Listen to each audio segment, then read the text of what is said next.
messieurs les maires adjoints, mesdames et messieurs les conseillers, mesdames et messieurs, j'ouvre la séance du conseil municipal et je vais demander à madame Desmoulins-Genoux de bien vouloir procéder à l'appel. Merci Monsieur le maire, bonsoir à tous. Arnaud Murgia, Présent. Richard Nussbaum, Présent. Catherine Valdener, Éric Pétieux, Annie Astier-Conversé, Christian Julien est excusé et a donné pouvoir à Claire Barnéou, Jean-Marc Yaponi est excusé et a donné pouvoir à René Michel, Claire Barnéou, André Martin est excusé et a donné pouvoir à Éric Pétieux, Michel Stretnikov, Patrick Michel, Corinne Aschettino, Christian Ferru, Corinne Forbrac est excusée et a donné pouvoir à Richard Nussbaum, René Michel, Christophe Hosty, Stéphane Simon, Renaud Ponce, Marie Soubrane, Hervé Boulet, Sandrine Cordier, Johan Lagier, Maude Gadet, Maryse Sosa-François, Thomas Schwartz, Alexis Lalanne, Lou Africain, Max Duez, Aurore Marchand, Aurélie Poyot, Gabriel Léon, Francine Dardenne.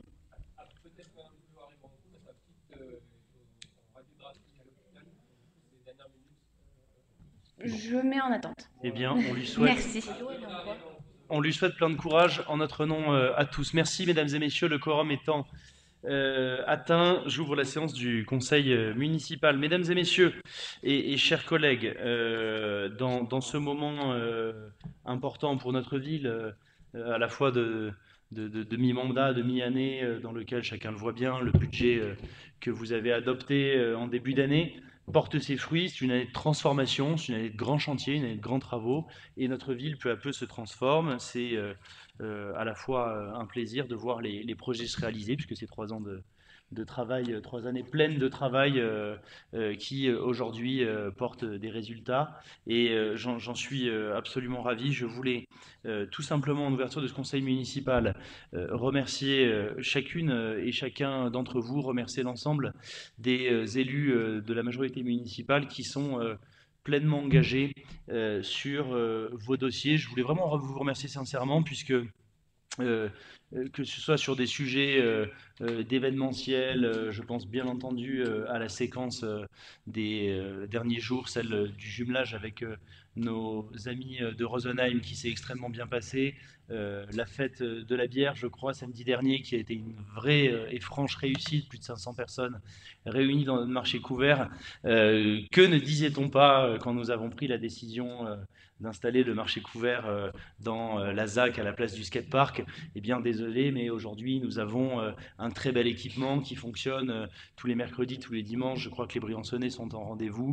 Et je crois surtout qu'ils sont en train de toucher du doigt, finalement, ce nouveau quartier, l'ouverture de la salle de bloc qui participe. Et demain, dans les mois qui viennent, les travaux d'aménagement, de l'extension du parc que nous avons voulu. Parce qu'il faut que chacun s'imagine que le long de la rue Colo, plutôt que d'avoir un parking, nous y reviendrons, puisque c'est un sujet important, le stationnement dans le centre-ville, notamment avec le projet de réhabilitation de la place de l'Europe, eh bien la place de ce parc qui s'agrandit et de cette allée de stationnement, nous aurions eu des immeubles, des immeubles, des immeubles et des immeubles.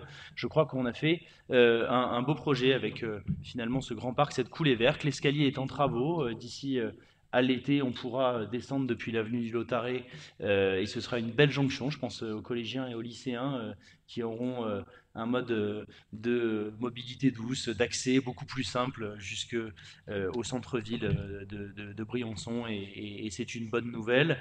Et puis l'ensemble des chantiers qui soit se terminent, soit suivent leur cours. Je pense à la phase 1 chez Richard du Parc des Sports qui se termine. On avait inauguré le mur d'escalade des mondiaux. Nous inaugurerons bientôt le terrain végétal de rugby, mon cher Johan. Et pendant ce temps-là, les travaux de la halle des sports ont démarré et suivent leur cours. Ces dernières semaines, c'est l'avenue Général de Gaulle, l'avenue de la Gare qui a été remise entièrement à neuf. C'était attendu depuis tant et tant d'années.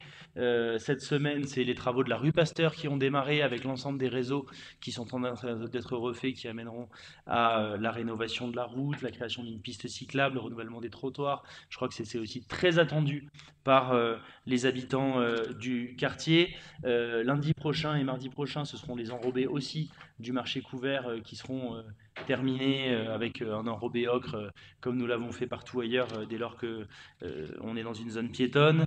Et puis vous êtes amené ce soir à vous prononcer dans le cadre du budget supplémentaire, puisque la bonne nouvelle, elle est financière, c'est que nous avons exécuté un très bon budget 2023 qui nous permet, j'en dirai un mot tout à l'heure, de reporter des résultats plus importants que prévu. Et c'est dû ni plus ni moins qu'aux économies que nous avons réussi à réaliser dans nos dépenses de fonctionnement. La ville a un budget qui est sain, la dette est réétalée et on investit. On est bien entendu très aidé par nos partenaires et moi je m'en félicite parce que je considère que mon rôle c'est aussi d'être le VRP de la ville et d'aller chercher les aides, les subventions là où elles sont, à Marseille, à Paris, à Gap bien entendu où nous siégeons avec Claire Barnéou et Éric Pétieux. Et tout ça porte ses fruits puisque demain nous allons rénover l'avenue de la République, la chaussée, qui en a tellement besoin, tellement besoin. La place de l'Europe, la galerie qui relie la place centrale et la place de l'Europe, la galerie Paul Blin. Donc je voulais tout simplement remercier chacune et chacun parce que je crois que notre ville a des élus qui sont impliqués, qui sont sur le terrain, qui sont dans les quartiers, qui sont sur leurs dossiers. Et au bout de bientôt 4 ans de mandat, moi je m'en félicite parce que je crois que c'est une très bonne nouvelle. En tout cas, je voulais, au lieu de m'en féliciter, plutôt même vous en remercier parce que je crois que nous faisons, je l'espère, du bon travail, mais en tout cas le travail pour lequel nous avons été élus puisque l'ensemble des engagements sont en train d'être tenus. Et c'est une bonne chose que la parole publique soit tenue dans un monde où malheureusement c'est devenu si rare et où le lien de confiance est parfois décrié par nos concitoyens. Voilà, je ne serai pas plus long, mesdames et messieurs. S'il y a des prises de parole, naturellement, je les donne immédiatement. Madame Marchand, je vous la donne et ensuite j'ouvrirai l'ordre du jour. Vous avez la parole, Madame Marchand. Monsieur le maire, monsieur les élus, messieurs, dames, les élus, bonjour. Alors j'aurais juste voulu savoir pourquoi l'ordre du jour ne prend plus en compte la délibération numéro 27 qui nous semblait assez urgente sur la mutualisation des deux centres sociaux.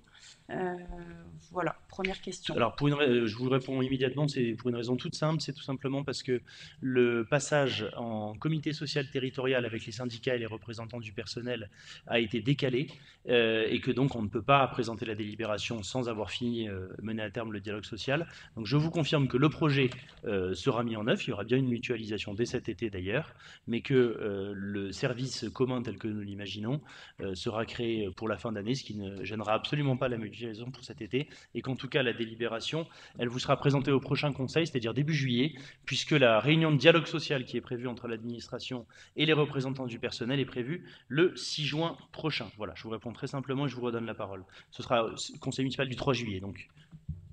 D'accord, donc c'est vrai qu'on trouvait ça un petit peu tard, donc si vous nous rassurez en tout cas. Ça n'empêchera pas le sur bon fait fonctionnement du service mutualisé cet été. D'accord.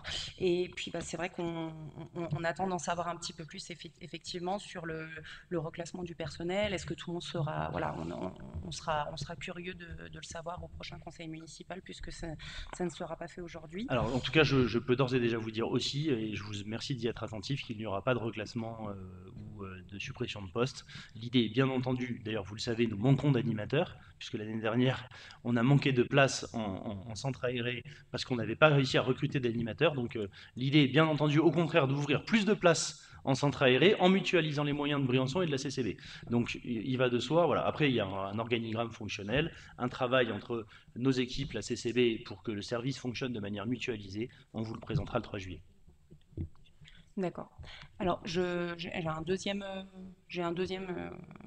intervention. Donc, voilà, nous, en tant qu'opposition, on souhaitait dire que le budget, il correspond pas à notre volonté, qu'on trouve, on vous l'a déjà dit à plusieurs reprises, que les investissements, ils ont été très importants pour le parc des sports, mais c'est pas des choix qui auraient été les nôtres.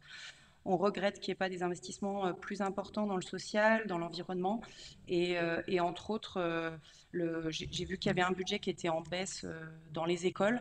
Je pense que je suis certaine que vous ne les oublierez pas. Et puis, j'en profite pour saluer ce qu'a fait l'inspection de l'éducation nationale, là, qui a mis des moyens de visioconférence au service des écoles. Donc, on le verra sur la dernière délibération, mais je pense qu'il ne faut pas oublier les écoles. Voilà, merci. Merci pour votre intervention, Madame Marchand. On aura l'occasion de discuter du budget tout à l'heure. Moi, je me permettrai juste de vous rappeler que concernant les écoles, on investit 100 000 euros cette année pour refaire la totalité de la cantine de Fortville, l'agrandir et répondre aux besoins des habitants de cette école, qu'on a déjà rénové la totalité de Saint-Blaise et qu'on entame cette année les travaux de Ronceville pour la mutualisation des cours. En plus de ça, ils ont été dotés d'un ordinateur dans chaque classe. Donc je crois qu'on n'oublie pas les écoles, c'est le moins qu'on puisse dire, ça fait longtemps qu'on n'avait pas fait autant de travaux dans les écoles. Par ailleurs, le social, l'environnement sont des compétences communautaires, par ailleurs. Je rappelle juste que sur le social, on a créé le centre social intercommunal, que je crois que c'était attendu, je crois que ça fonctionne extrêmement bien, et je me permets de dire, parce que je l'assume, que ça fonctionne mieux qu'avant, et qu'en plus ça coûte moins cher. Ça, c'est le résultat du travail qu'on a fait avec le centre social intercommunal. Et je le dis, mais sans embâche, ça fonctionne mieux que la MJC Centre Social, ça coûte moins cher et on a un bon travail. Preuve en est justement que sur le centre aéré, il n'y en avait pas dans certaines parties de la CCB, il y en a maintenant partout. Névache, Val-des-Prés, ils n'avaient pas centre aéré, il y en a. On l'a créé. Aujourd'hui, on a un service mutualisé sur la Guisane et ça fonctionne très bien. Donc je crois que l'aspect social est absolument pas délaissé par cette majorité, qu'elle soit municipale ou intercommunale. Et concernant l'environnement, pardonnez-moi, mais notre collectivité, elle n'avait même pas de plan climat. Voilà. 12 ans de majorité, vert, rose, pas de plan climat. On l'a adopté dans la première année du mandat. Mais on fait mieux que l'avoir adopté, on le met en œuvre. Je rappellerai juste que la flotte de transport, grâce à notre décision de créer Altigo, elle a tout de même amené à baisser de 90% les émissions de gaz à effet de serre de CO2 sur la flotte de transport en commun, puisque tous nos bus roulent au biocarburant, quand ce n'est pas des bus électriques. Et que, vous le verrez au prochain conseil communautaire, mais vous le savez déjà, puisque ça a été voté en commission d'appel d'offres la semaine dernière, nous venons de prendre la décision de passer la totalité de la flotte des ordures ménagères au XTL, c'est-à-dire au biocarburant. Nous serons la collectivité des Hautes-Alpes la plus exemplaire en matière d'émissions de gaz à effet de serre.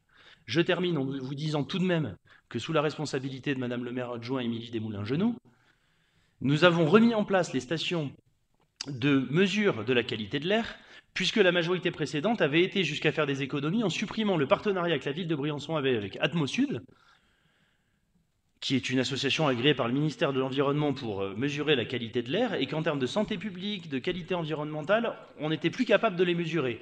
Mais à nouveau, et Pierre Leroy l'a dit lors des dernières séances de commission, pas plus tard qu'hier, je le dis pour les élus communautaires, mieux que de mesurer, on constate aujourd'hui que nos décisions, elles prennent effet, puisqu'on a une qualité de l'air qui n'a jamais été aussi bonne et qui s'améliore. Donc, pardonnez-moi, mais je pense que sur l'aspect environnemental, sur l'aspect social, comme sur l'aspect scolaire, nous n'oublions pas les choses. Au contraire, on investit. Maintenant, ça n'empêche pas que nous avons pris un engagement sur lequel nous avons été élus, c'était celui de rénover le parc des sports, qui, à mon avis, en a bien besoin. Et je crois d'ailleurs que Monsieur le Premier adjoint sera très heureux de vous dire que nous sommes d'ores et déjà en contact avec un certain nombre de clubs professionnels. Très heureux. Avec un certain nombre de clubs professionnels qui d'ores et déjà nous demandent de venir profiter de notre parc des sports et des investissements qui ont été réalisés alors qu'ils ne sont pas finis. Donc il n'y a rien qui est oublié. J'entends bien que vous ne vouliez pas voter le budget. On discutera des éléments budgétaires tout à l'heure. Mais je crois qu'en tout cas, le budget que nous présentons et le budget supplémentaire que nous présentons ce soir nous permet d'investir à peu près 2 fois plus qu'il n'a jamais été investi dans la ville de Briançon. Moi, en tout cas, à titre personnel, j'en déduis qu'on ne fait pas trop mal notre travail. La parole est à Madame Desmoulins-Genoux. Merci. Je change de sujet complètement juste pour faire un petit rappel événementiel. Samedi, nous organisons, la communauté de communes, mais aussi Briançon, Juin à vélo. Donc c'est une journée qui sera dédiée à découvrir ou redécouvrir la pratique du vélo sur notre territoire. Il y aura 2 temps forts. Il y a tout d'abord à 10h30 l'inauguration de notre piste cyclable. Donc on donne rendez-vous à l'ancien stade de rugby à toutes celles et ceux qui souhaitent participer avec nous à ce bel événement. Et puis à partir de midi, ça sera au parc des Colombiers à Chantemerle, où il y aura tout un tas d'animations autour du vélo. Donc ça peut être super sympa pour découvrir ou redécouvrir. Il y a même une animation où il y a une sortie encadrée à vélo électrique. À bien penser à s'inscrire, puisque ça sera encadré par des moniteurs. Et de plus, samedi et dimanche, il y a les rendez-vous au jardin, qui seront au jardin du gouverneur, pour découvrir ou redécouvrir aussi ce beau jardin, ce bel espace. Je vous remercie. Merci beaucoup Madame le maire adjoint, et en plus de cela, nous tiendrons une table ronde assez importante avec beaucoup d'acteurs du monde de la mobilité et du vélo pour faire un certain nombre de propositions sur la manière de développer le la pratique cyclable à l'échelle communautaire. Rendez-vous samedi. Madame Cordier avait demandé la parole. Vous l'avez. C'est bon. Bonsoir Monsieur le maire, bonsoir à tous. Alors moi c'est juste un petit stress de nos collégiens et lycéens quand ils ont appris l'étape du Tour de France Pinerolo-Valoir, parce que le 2 juillet il y a le brevet des collèges et le 2 juillet il y a les oraux du bac avec des convocations toutes les 2 heures de 8h à 18h. Donc ceux qui habitent centre-ville, bon il n'y a pas de problème, mais il y en a quand même pas mal, Montgenèvre et toute la Clarée, qui commence pas à stresser pour l'oral, mais pour atteindre les... Donc moi, ce qui m'a été demandé, je ne sais pas à quoi répondre, mais je ne sais pas les services de communication ou quoi, le faire quand même en amont pour qu'il soit cool en disant tu arriveras à ton bac, quoi, ou à ton brevet.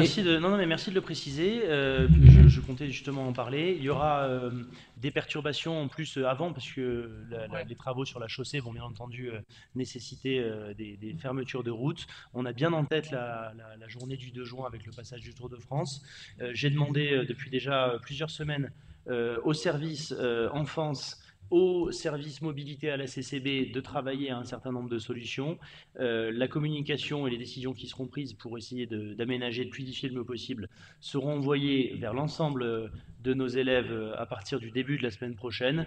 Il y aura bien entendu des désordres et des complications, puisque une étape du Tour de France, ça amène à une fermeture de route, et c'est donc pas forcément évident. Donc on peut déjà dire aux gens qu'il faudra s'adapter un peu et leur demander un peu de clémence sur l'organisation, mais on est en train de travailler à un certain nombre de solutions. Pour être tout à fait franc avec vous, on attend les horaires précis de fermeture de la route nationale 94, puisque le peloton arrive à une heure assez précise qui est anticipée, et en fonction de ça, on va aménager les lignes de transport. Et il y a surtout un petit sujet sur le passage entre midi et 2 et la manière d'aller au repas, etc. Donc on communique la semaine prochaine là-dessus. S'il n'y a pas d'autres prises... Si, une prise de parole de monsieur le premier adjoint. Oui, s'il vous plaît.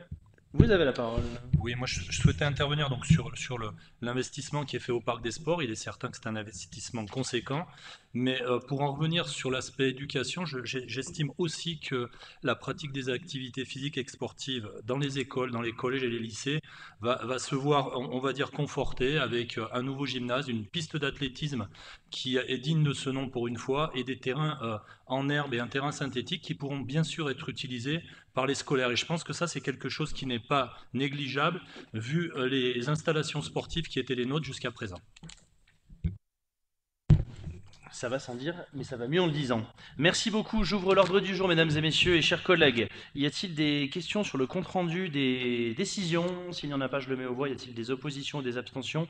Elles sont adoptées. Et sur le compte-rendu du conseil municipal précédent, je le mets aux voix aussi. Y a-t-il des oppositions ou des abstentions? Il est adopté. Petite précision de forme. Vous savez que nous allons voter... pour démarrer ce conseil, les comptes administratifs de tous nos budgets, budget principal, budget de la RMBS, budget du centre sportif d'altitude. On vous présente donc à la fois les comptes de gestion et les comptes administratifs, ce sont les mêmes. Le compte de gestion est fait par le comptable public qui relève du ministère de l'économie et des finances, et le compte administratif est fait par nos services. C'est la comptabilité qui nous permet de vérifier que nous sommes bien cohérents et que les comptes qui vous ont présentés sont bien sincères. Je n'ai pas le droit de faire voter les comptes administratifs. Je vais donc me permettre, si vous en êtes d'accord, de vous présenter à la fois les comptes de gestion et les comptes administratifs en même temps, puisque c'est la même chose.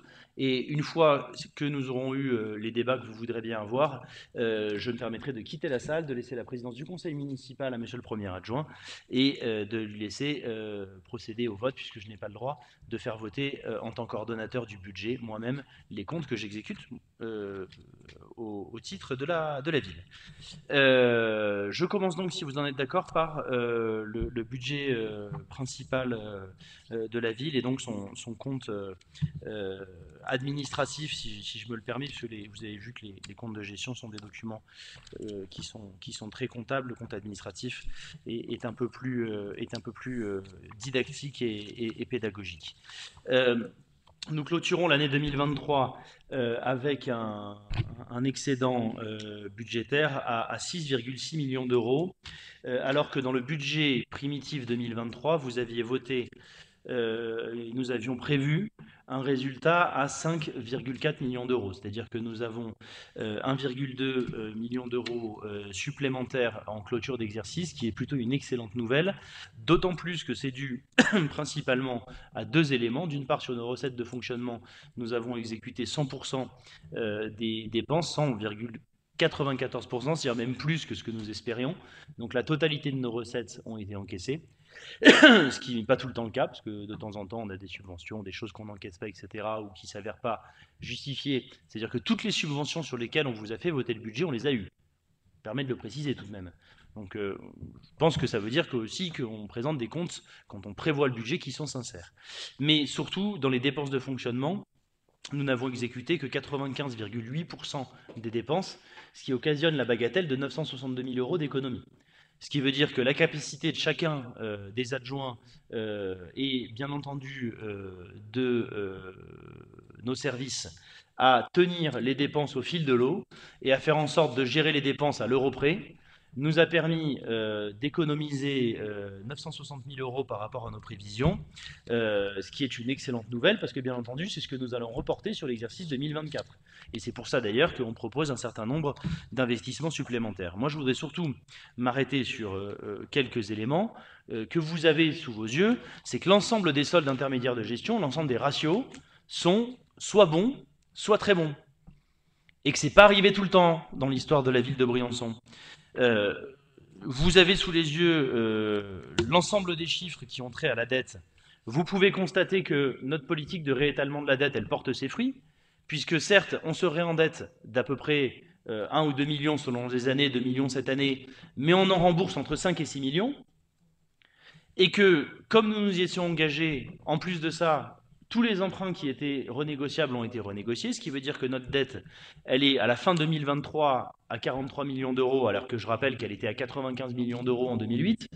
Donc on continue à faire baisser le socle d'endettement, mais surtout, si vous regardez la page 4, vous voyez bien le profil d'extinction de la dette.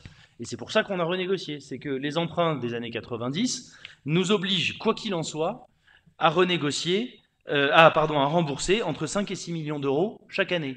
Donc vous voyez que cette courbe, elle a un peu baissé, ça c'est l'objectif de la renégociation, on a regagné un peu plus de 200 000 euros en fonctionnement chaque année, mais surtout vous voyez bien qu'en 2032, on a fini de solder tous les emprunts des années 90, et on retrouve un stock de dette qui est largement suffisant, puisque au stade où nous en sommes, on rembourse 800 000 euros d'emprunts par an, on va passer de 6 millions d'euros par an à 800 000 euros, ce qui est tout à fait soutenable. Donc, l'objectif de ramener la dette de la ville à 36 millions d'euros à la fin du mandat, il sera tenu, comme nous nous y étions engagés. Et puis surtout, vous pouvez observer en page 5 que notre capacité de désendettement, qui est le ratio budgétaire qui permet de dire si la ville utilise la totalité de ses ressources pour rembourser tous ses emprunts, combien d'années ça lui prend. Ce ratio, on considère qu'il peut être potentiellement dangereux si on est au-dessus de 10 années. Sous toute la mandature précédente, il était à 13 ans, 16 ans, 15 ans, 12 ans, 14 ans. Il a fini en fin de mandature précédente à passer sous les 10 ans. En 2018, il est passé à 9 années 37. Et depuis 2020, on a une stabilité de notre capacité de désendettement à 8 ans. Ce qui était le souhait que nous voulions, c'est-à-dire on a placé la barre, on veut être complètement raccord avec les objectifs du ministère des Finances et avoir une capacité de désendettement qui est baisse, mais surtout qui est stable, parce que ça veut dire que ce ratio-là, qui représente notre bonne santé financière, il ne bouge pas. Il n'est pas un peu plus haut chaque année parce qu'on se réendette plus. On vous a présenté en début de mandature une courbe de désendettement, on vous a présenté aussi une courbe d'investissement très ambitieuse. Je rappelle que, d'ailleurs, c'est ce que j'y viens juste après, vous pouvez observer dans ce compte administratif, si vous allez juste après, à la fin du document, je crois que c'est la page 13, non, un peu plus tard, un peu plus loin, ça doit être sur la page, en toute fin, j'y reviens, en page 17, vous voyez que en 2022, les dépenses d'équipement, on a investi 6,8 millions d'euros. Dépenses d'équipement, c'est vraiment les dépenses qui sont des investissements concrets. Ce n'est pas l'investissement des services, etc. Là, c'est des investissements visibles. Vous avez les noms des opérations. En 2023, on est à 7,8 millions d'euros. Le rapport de la Chambre régionale des comptes, si vous vous en souvenez, on était par le passé plutôt à 4 millions d'euros par an. Donc on investit le double. Ça veut dire qu'aujourd'hui, on est capable en 2 ans de faire ce qu'il était possible de faire en 1 an. C'est quand même plutôt une très bonne nouvelle. Et on garde des bons ratios. Et ça, c'est dû aux économies de fonctionnement qu'on a fait. Voilà, on gère mieux les services municipaux, on les gère avec économie, alors c'est difficile. Je remercie à chaque fois les adjoints, les conseillers, parce que bah oui, on dit non à des devis, on dit non à des mandats de paiement, c'est très désagréable, mais en même temps, c'est très désagréable, mais quand on en arrive là, bah, vous voyez en page 6, le taux d'épargne brute de Briançon ressort à 19,71% en 2023, mais en réalité à 22,39% parce qu'on a régularisé les attributions de compensation, on a payé sur un an ce qu'on devait en plusieurs années à la CCB, et que en général, il est admis qu'un ratio de 8 à 15% est satisfaisant. On est à 22. C'est-à-dire qu'on dégage un excédent de fonctionnement qui est au-delà de 22%. Donc on a vraiment aujourd'hui une bonne santé financière, en tout cas dans l'exécution quotidienne du budget. Et moi j'y suis très attaché, puisque vous savez que j'avais voulu exercer moi-même les délégations aux finances, et que les choix politiques que nous faisons, ils sont probablement toujours critiquables et soumis au débat. Ça, c'est la démocratie. Enfin, nous, en tout cas, on peut se regarder dans une glace puisque on a été élus pour faire des choses et on fait exactement ça. Après, c'est toujours soumis au débat. Les Briançonnais jugeront s'ils sont satisfaits de la politique qu'on a menée. Mais en tout état de cause, j'estime que la bonne gestion des deniers publics, consistant à dire qu'on rembourse la dette, qu'on dépense l'argent correctement et surtout qui nous permet d'investir plus, c'est-à-dire de modifier le quotidien des gens, eh ben, je crois que dans ce compte administratif, au bout de 3 ans de travail, eh ben, vous pouvez observer que ça fonctionne bien. Vous noterez d'ailleurs que l'ensemble des subventions est à la stabilité telle qu'on s'y était engagé, c'est-à-dire qu'il n'y a pas de baisse, voilà, on est sur une stabilité, on a un budget très élevé de subventions aux associations. Et pour finir de vous présenter ce compte administratif, peut-être juste vous dire les opérations précises qui ont été réalisées avec l'argent du budget que vous avez voté. En 2023, c'est 3,5 millions sur la modernisation du parc des sports, c'est 1 million sur l'avenue Jean Moulin, c'est quasiment 500 000 euros sur la Via Guisane, itinéraire cyclable, mobilité douce, environnement. C'est la collégiale, la fin de l'opération, c'était 363 000 euros. La communication Y chez Régric, notre patrimoine. La rue du Bac-Hubert et la rue Saint-Roch, 270 000 euros. La descente de Fortville, qui a été entièrement remise à neuf. Le carrefour de la Grande Boucle, et je crois que c'est une belle opération. Le parc de la Chape, qui n'a pas été oublié, où on a injecté 77 000 euros. Vous vous souvenez, c'était la plage, le mobilier urbain, sur lequel on voit souvent des gens faire la sieste. Et ils ont bien raison. 74 000 euros de travaux dans les quartiers, c'est des petites choses, mais on pense à tous nos quartiers. Donc un budget sur lequel vous pouvez voir la totalité des travaux qui ont été faits. Et bien entendu, on n'oublie pas les 750 000 euros qui ont été mis dans la ZAC des quartiers du 15-9, que nous avait été-il pas dit à l'époque quand on avait augmenté la contribution à la ZAC, mais c'est tout simplement parce qu'on a fait des choix et qu'on voulait que la ZAC, il y ait moins de bâtiments, plus d'espaces verts et des travaux qui aillent plus vite. Je crois qu'aujourd'hui, les Briançonnais en voient le résultat et je dois vous dire que j'en suis satisfait. Voilà, mesdames et messieurs, je mets le compte administratif au débat si vous avez des questions ou des prises de parole. Et si vous le voulez bien, donc comme je vous l'ai dit, je ne le ferai pas voter. Et ensuite, je me permettrai de vous présenter les deux autres comptes administratifs. Y a-t-il des questions ou des prises de parole? S'il n'y en a pas, je me permets de vous présenter le budget annexe de la RMBS, peut-être un peu plus rapidement, puisque le compte administratif a un peu moins d'impact. Il a tout de même un bon résultat de clôture, plus 195 000 euros. Vous pourrez y noter qu'on retrouve les niveaux de recettes de parking et stationnement d'avant Covid. C'est plutôt une bonne nouvelle, puisque j'ai tendance à penser que ça fait partie aussi des indicateurs de fréquentation touristique. Et vous retrouvez surtout les investissements qui ont été réalisés par la RMBS. Si je les retrouve,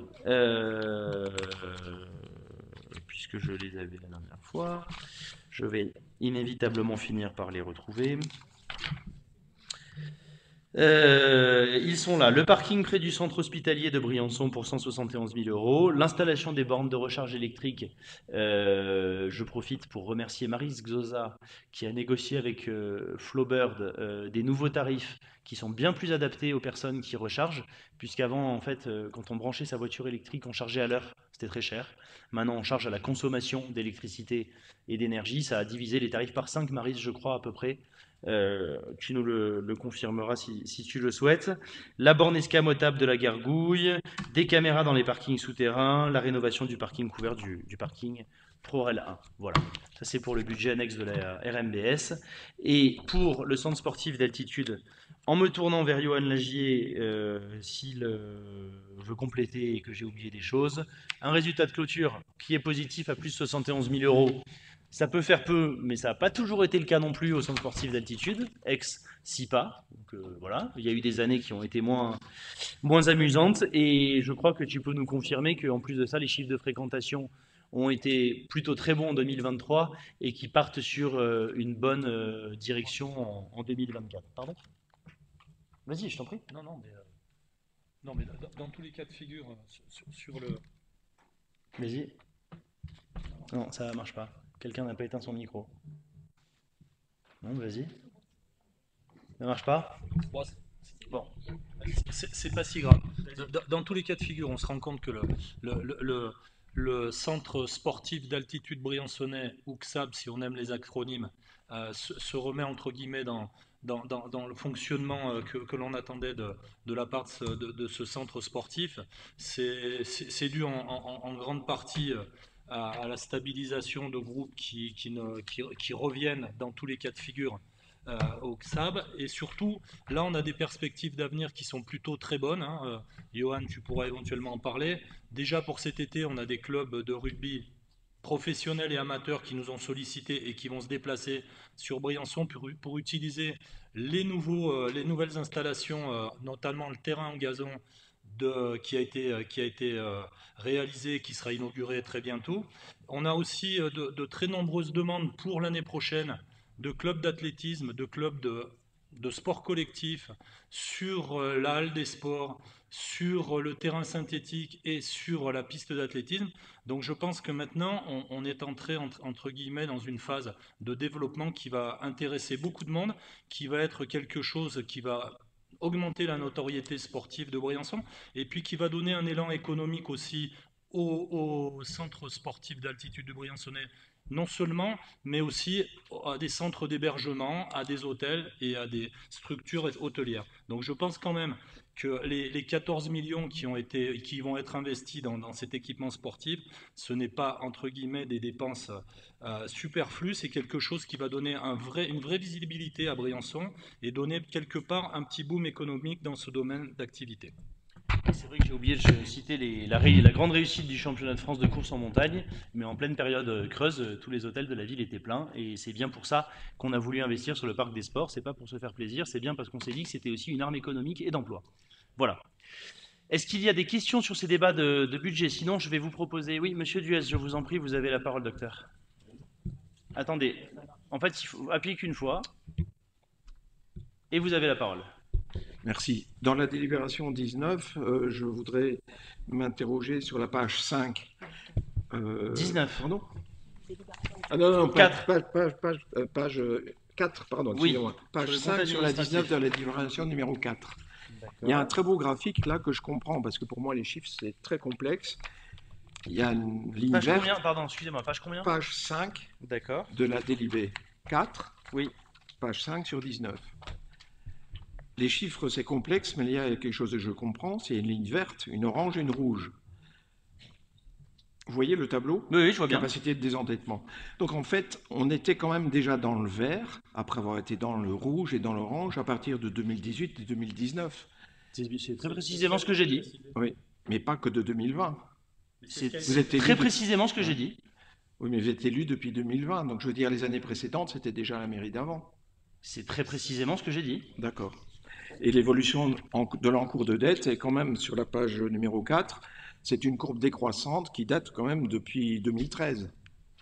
Donc ce que je veux dire, c'est que par là, la capacité de désendettement, elle était déjà installée avant. Non mais encore, alors, non mais allons au bout du débat. Encore heureux que Briançon rembourse sa dette, hein, parce que sinon la ville serait sous tutelle du préfet. Je rappelle juste que le Code général des collectivités territoriales rend les dépenses de remboursement de la dette obligatoires. C'est-à-dire que la première dépense qu'une commune doit payer, c'est son remboursement de dette en capital. Si nous ne le faisions pas, nous serions mis sous tutelle du préfet assez rapidement. Bon, une fois que nous nous sommes dit ça, Bien entendu, j'ai cité le chiffre de 2008, donc en 95 millions d'euros de dette en 2008, et je ne doute pas une seule seconde qu'il s'est passé quelque chose entre 2008 et 2020. Je ne prétends pas avoir sauvé le monde, bien entendu. La dette a été commencée à rembourser avant. J'explique une chose un peu différente. C'est qu'avant, nous remboursions de manière sèche entre 5 et 6 millions d'euros par an. Que le réétalement de la dette que nous avons opéré déjà permet d'en rembourser moins, ce qui n'est pas négligeable. Mais en plus de cela, comme nous avons fait un réétalement de dette sous deux manières, un, renégocier la totalité des emprunts qui l'étaient pour arriver à faire soit baisser les taux, soit à les étaler dans le temps, ce qui fait que nous en remboursons moins chaque année, parce que j'ai toujours expliqué que le problème de la ville de Briançon n'était pas que le stock de dette qu'elle avait, mais bien le montant totalement incroyable qu'elle remboursait chaque année. Et qui, comme la dette a été remboursée et a été restructurée dans les années 90 suite à la crise qui avait été connue, on a un stock de dette qui est complètement identique, et donc c'est du 6 millions d'euros par an chaque année. Voilà. Bon. Donc, qu'est-ce que nous avons fait? On a réétalé ce que nous avons pu réétaler, certains ne le sont pas. En faisant cela, on a fait un certain nombre d'économies, on a présenté au ministère des Finances et à nos créanciers l'ensemble du programme d'investissement et du programme de gestion des dépenses qui étaient les nôtres, et on a retrouvé une signature bancaire.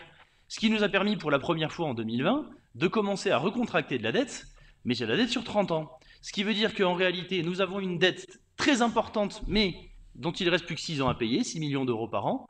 On en rembourse 6, on en réemprunte 2, mais sur 20 ou sur 30 ans, ce qui permet de lisser, et vous le voyez bien en page 4 justement, parce que le premier graphique il est important, mais le deuxième aussi, puisque vous voyez bien qu'en 2032, on va passer en dessous du million de remboursements annuels, ce qui veut bien dire que ce sera une charge. On va récupérer 5 millions d'euros d'investissement en plus. On en investit déjà 10 cette année, alors qu'avant on en investissait 4. Donc ce que nous avons fait, c'est bien renégocier, réétaler la dette, et c'est donc pas pour rien, et c'est ce dont je me félicite, qu'on arrive aujourd'hui à investir 2 fois plus qu'on le faisait avant. Même si vous ne m'enlèverez pas de l'idée qu'accessoirement, effectivement, en 2018 et en 2019, nous avons eu une baisse pour la première fois de la capacité de désendettement, ce qui ne m'empêche pas de dire que depuis 2020, elle est au plus bas qu'elle a jamais été connue depuis les années 90 et que nous la tenons dans cette stabilité, puisque vous observez qu'on ne la fait pas varier. Pourquoi? Parce qu'on tient un budget qui est simple, qui est clair et dans lequel on ne s'amuse pas à s'endetter un peu plus chaque année, à s'endetter un peu moins. Donc, je crois que j'essaie pas d'expliquer à qui que ce soit d'ailleurs que nous sommes en train de sauver le monde, mais quand par le passé on investissait 4 millions d'euros par an et qu'on peut en investir 10 par an depuis 4 ans, ben je crois que ça se voit en ville. Le boulot il est fait 2 fois plus vite. Après on peut discuter de la manière et du fond du débat sur quel boulot est fait, mais je crois que il faut tout de même se souvenir, Monsieur Duez, et vous me contesterez pas là-dessus, qu'il y a eu tout de même une campagne électorale et qu'elle a été très longue, puisqu'elle a été interrompue par le Covid.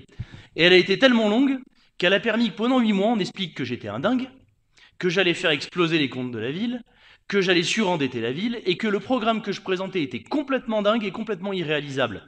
Ça a été dit à la télé, dit à la radio, ça a même été écrit. C'était les tracts de campagne du deuxième tour, avec marqué « Votez pas pour ce monsieur, il est complètement fou, et ce qu'il vous dit de toute façon, il le fera jamais ». Le seul problème, c'est que ça fait 4 ans qu'on le fait, que l'ensemble de ce que nous avons promis est tenu. Moi, je tiens à la parole publique, je dis ça sans aucune vanité. Je dis juste qu'on s'est engagé sur un programme financier, il est tenu, et vous en avez la preuve par A plus B, et que les promesses sur lesquelles nous sommes engagés, elles sont bien entendu contestables, puisqu'il y a des gens qui voulaient pas voter pour nous, parce qu'ils pensaient probablement que faire la cité administrative, c'était pas une bonne idée. Bon, voilà. Nous, on a été élus pour faire la cité administrative, changer la nature de la ZAC, rénover totalement le parc des sports, refaire nos routes. Ben voilà, les routes elles sont faites, le parc des sports il sort de terre, la ZAC elle est faite, la police municipale elle est armée, il y a de la vidéosurveillance en ville. Ce pourquoi on a été élu, c'est fait. Voilà, moi je m'enorgueillis de ça parce que je pense que la parole tenue c'est quelque chose d'important. J'espère vous avoir répondu et pas trop longuement. Voilà. Si vous voulez la parole, vous l'avez bien entendu. Ce que je voulais dire, c'est qu'il y a la mémoire de l'histoire et c'est important. Et quand je voulais remarquer que la capacité des désendettement a vraiment commencé en 2018, il faut qu'on le reconnaisse, 2 ans avant. Et excusez-moi de dire cela, mais faire l'enrobé sur les routes, c'est très bien, c'est ce qui se voit. Mais avant, il y a eu des travaux qu'il faille reconnaître aussi. Il y a tout ce qui a été fait en dessous du revêtement. Et ça, il faut le reconnaître. Là, cher docteur, vous vous engagez sur un terrain qui est tout de même glissant, puisque je vous rappelle qu'il nous a été dit en 2020, publiquement, ça vaut d'ailleurs l'objet d'une procédure contentieuse, instruite par le parquet, que 75% des réseaux et canalisations de la ville étaient sûrs et que la société publique locale au service Hauts-de-Durance les avait réalisés, on s'est aperçu en 6 mois que tous les chiffres étaient faux, que la SPL au service Hauts-de-Durance, elle était en faillite et qu'en réalité, la sûreté des réseaux et des canalisations, elle était même pas à 40%. Bon, donc, désolé, je ne vous tire aucun regret politique, d'autant plus que vous êtes arrivé dans nos instances il y a 6 mois, mais pardonnez-moi sur ce sujet, je suis quand même obligé de dire la vérité. Déjà, vous m'en voudrez pas, je ne suis ni historien, c'est pas mon rôle, et vous comprendrez bien que c'est pas moi qui ferai la géographie de mon prédécesseur. Vous avez toute liberté de le faire, ou qui que ce soit d'ailleurs. Mais sur ce point-là, très franchement, je crois qu'on n'a pas été servi. Si vous en êtes d'accord, chers collègues, je mets fin au débat. Je vais, si Richard, tu en es d'accord, faire voter les comptes de gestion. Et ensuite, je quitterai la salle pour que tu puisses faire voter les 3 comptes administratifs successivement. Mesdames et messieurs, je mets aux voix le compte de gestion du budget principal. Y a-t-il des oppositions ou des abstentions? C'est le compte de gestion du comptable. Merci, il est adopté. Abstention. Le compte de gestion de la RMBS, je le mets aux voix. Y a-t-il des oppositions? Il n'y en a pas. Des abstentions? Il y en a. Je vous remercie, il est adopté. Le compte de gestion du budget annexe du CSA, y a-t-il des oppositions ou des abstentions? Il y a des abstentions, je vous remercie, il est adopté. Je quitte la salle et vous retrouve dans quelques secondes. Bien, merci. Je vais mettre au vote donc le compte de gestion 2023, budget annexe du XAB. Y a-t-il des votes contre, des abstentions? Donc ce budget annexe est adopté. Je vais mettre aux voix le compte administratif 2023 du budget principal. Y a-t-il des votes contre, des abstentions? La délibération est adoptée. Le compte administratif 2023, le budget annexe de la RMBS. Je vais mettre donc ce compte administratif aux voix. Y a-t-il des votes contre, des abstentions? Cette délibération est adoptée. C'est dommage que Francine Dardenne ne soit pas là, je pense qu'elle l'aurait adopté. Voilà. Non, elle l'aurait pas adopté. Très bien.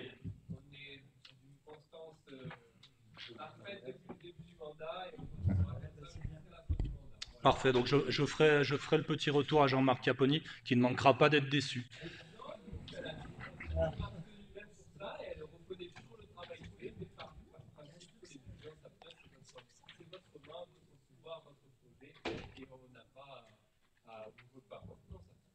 Merci bien. Je vais rappeler notre édile. N'est-ce pas, tu peux lui dire que c'est fini. Peut-être. Quoi? Il en reste une? Non. Oui, j'ai fait voter. Non, j'ai pas fait voter, excusez-moi, cher ami. J'ai pas fait voter le compte administratif. Compte administratif budget annexe du centre sportif d'altitude du Briançonnais. Y a-t-il des voix contre? Des abstentions? La délibération numéro 6 est d'adopter. Vous pouvez procéder, cher ami. C'est un rappel, en fait. C'est un rappel, je suis désolé. Merci beaucoup, monsieur le Premier adjoint, et merci beaucoup à la confiance de la majorité sur ces délibérations budgétaires qui sont importantes. Dans la continuité de ces budgets, je vais vous proposer d'affecter les résultats. Hein, c'est les résultats qu'on vient de commenter. Il vous est donc proposé, sur le budget principal, d'affecter donc les 6,6 millions de résultats. Pardonnez-moi, j'arrive à la bonne délibération. Et donc, nous l'affectons de la manière suivante. Nous affectons le reliquat du résultat de fonctionnement qui est reporté en recette de fonctionnement au budget 2024 pour la somme de 2 9 184 149 et 83 centimes. Je vais vous proposer donc d'affecter les résultats sur le budget principal. Je le mets aux voix. Y a-t-il des oppositions ou des abstentions? Il n'y a pas d'abstention. Les résultats sont affectés. Pour la RMBS, nous affectons l'intégralité du résultat, 119 536,77 €. Je mets cette délibération aux voix. Y a-t-il des oppositions ou des abstentions? Je vous remercie d'être adopté. Et enfin, sur le budget principal, nous pouvons donc passer... Non, j'ai oublié l'affectation des résultats du SAB. mais en fait j'ai perdu la délib. C'est pas grave. Il y a bien quelqu'un qui doit avoir la délib. Merci beaucoup. Sur le CSA, il vous est proposé d'affecter donc l'intégralité du résultat. C'était donc 26 641 € et 11 centimes. Je vous propose d'affecter les résultats. Y a-t-il des oppositions ou des abstentions? Je vous remercie, est adopté. Je passe donc au budget supplémentaire. Vous avez bien voulu affecter cette somme de crédit supplémentaire au budget principal de la ville. Bien entendu, nous nous en servons de manière opérationnelle. Vous trouvez donc sous vos yeux un budget supplémentaire qui vous est proposé dans lequel il y a finalement assez peu de modifications au fonctionnement. 218 000 € dans le BS sur les charges à caractère général. C'est ni plus ni moins que des ajustements principalement dus à l'inflation sur l'énergie, les carburants, etc. Derrière, il n'y a pas de modification substantielle dans notre BS, si ce n'est qu'on observe que dans les dotations en recettes, on a plutôt des bonnes surprises. Vous avez vu qu'on affecte des crédits supplémentaires puisque on s'aperçoit que le résultat des dotations est plutôt bonne. Je le dis parce qu'on a tellement souvent dit que les dotations de l'État baissaient. Bah, écoutez, elles sont soit stables, soit elles augmentent un peu. Tant mieux, j'ai l'impression qu'on n'est pas trop maltraité par Bercy. C'est plutôt une bonne nouvelle ou un heureux hasard. Sur les crédits d'investissement que nous reportons, eh bien, on crédite à peu près 4 millions d'euros de dépenses sur la section. Non, 3 millions 8, je crois, très précisément sur la section d'investissement. Donc, qu'est-ce que nous retrouvons? Eh ben, on retrouve la suite des crédits du parc des sports. En début d'année, on avait crédité ce dont nous avons besoin. On met la suite du programme. C'est la grosse année, hein, puisque les gros investissements sont, Richard, sur le gymnase, hein, la halle des sports. Donc, on rajoute 2,9 millions de crédits sur le parc des sports. On a des petits investissements sur la cuisine centrale. Il y a un matériel qu'il faut absolument changer, donc on met 25 000 €. La nouveauté, c'est bien entendu l'avenue de la République, la chaussée, on en parlera tout à l'heure, où on met 270 000 € de crédits qui seront subventionnés à plus de 100 000 € par le conseil départemental. On remercie l'enveloppe cantonale des conseillers départementaux des deux cantons. Merci Claire Barnéou, Éric Pétieux et Marine Michel, qui chacun prennent sur leur dotation pour nous permettre de mener à bien cet investissement. Mais la chaussée est dans un tel état que nous nous sommes dit que c'était plus tenable et qu'on ne passerait pas un hiver de plus. Elle n'a plus été refaite depuis plus de 15 ans. Donc là, on ne tient plus. C'est dans un tel état. On ne peut pas accepter ça pour les Briançonnais. Donc il fallait la refaire. Tant mieux, on a des crédits, on les utilise. Vous retrouvez 30 000 € sur les contrastations, on en parlera tout à l'heure. C'est les études pour installer les consignes à ski qui sont attendues à la fois pour les Briançonnais et pour les hôtels qui sont en construction dans le ProRel. Donc on pourra laisser ses skis dans le ProRel et revenir à pied tranquillement dans son hôtel ou chez soi. On retrouve 15 000 € de crédits supplémentaires, c'est les ajustements Michel pour la cantine de Fortville. Et on retrouve les 114 000 € d'études que vous avez votées pour l'étude sur le Fort des Têtes, qui est très attendu. Voilà en somme pour les investissements supplémentaires.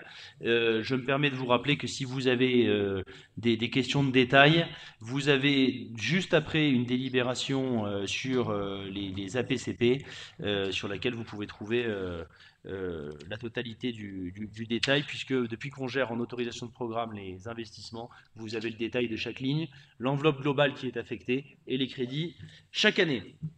Voilà, mesdames et messieurs, pour le budget supplémentaire. Est-ce que ça appelle à des questions de votre part? Si ça n'en appelle pas, si ça en appelle. Madame Marchand.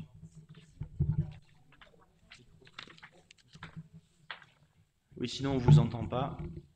Vous avez la parole. Donc là, vous avez énuméré les délibérations suivantes. On peut parler donc de la 18, par exemple, ou non, il faut attendre qu'elle arrive.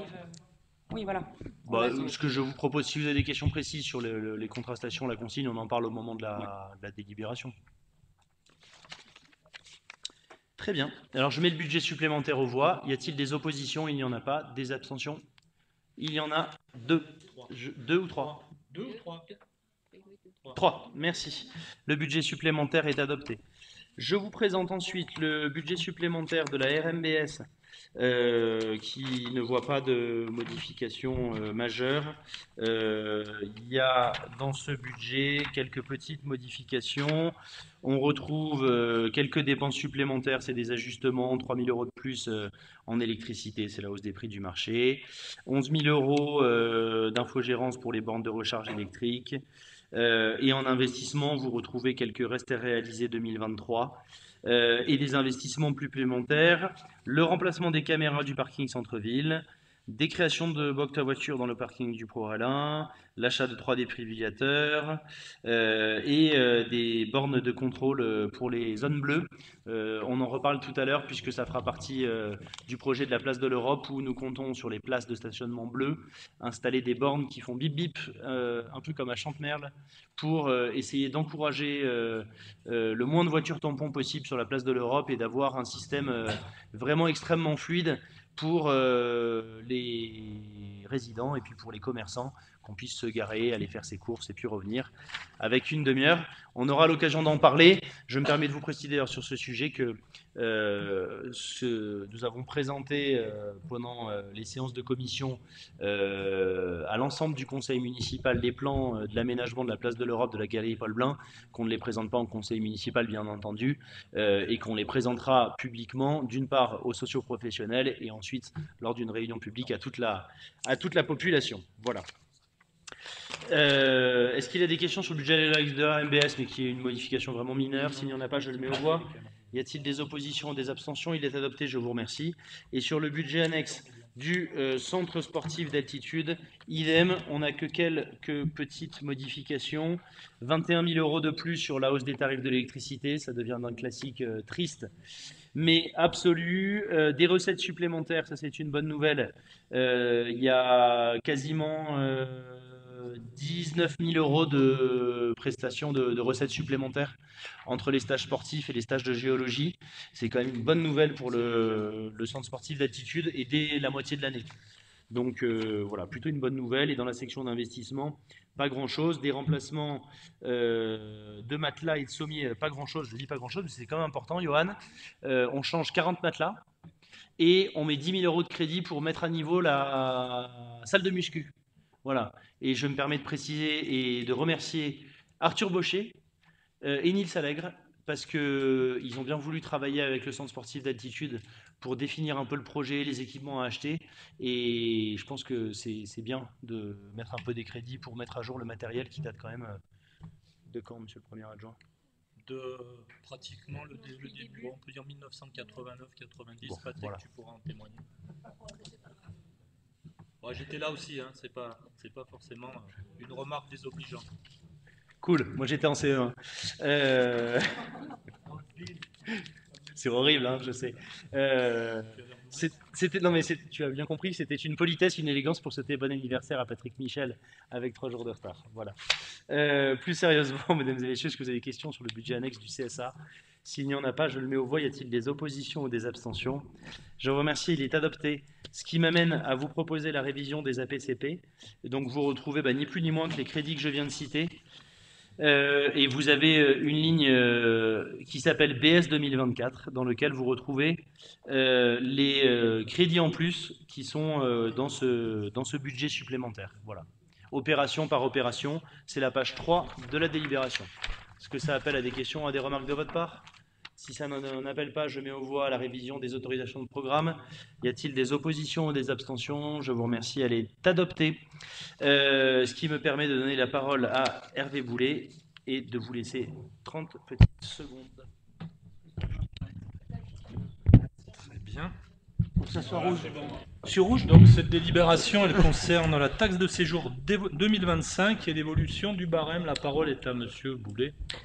Alors, destiné à financer les actions de promotion et d'amélioration de l'accueil touristique, le produit de la taxe de séjour n'a pas évolué depuis le 1er janvier 2019. Afin de garantir l'adéquation entre les moyens financiers de l'Office du tourisme intercommunal de Serre-Chevalier-Vallée-Briançon dispose et les ambitions que placent les communes adhérentes au cœur de la Convention d'objectifs 2024-2026, adoptée le 10 avril dernier par le Conseil municipal, il est proposé de faire évoluer les taux en rapport, ce qui impactera les hôtels 2, 3, 4 étoiles, dont le mien d'ailleurs, pour une recette supplémentaire de 37 325 €. Cette hausse sera donc intégralement supportée par nos visiteurs et contribueront sans aucun doute à améliorer l'accueil de ces derniers. Je vous remercie d'adopter cette hausse de la taxe de séjour. Bien, on va mettre cette délibération aux voix. Y a-t-il des votes contre, des abstentions? Cette délibération est adoptée. La parole est à Madame Claire Barnéou pour la délibération numéro 15, demande de subvention pour les fresques du marché du 15-9.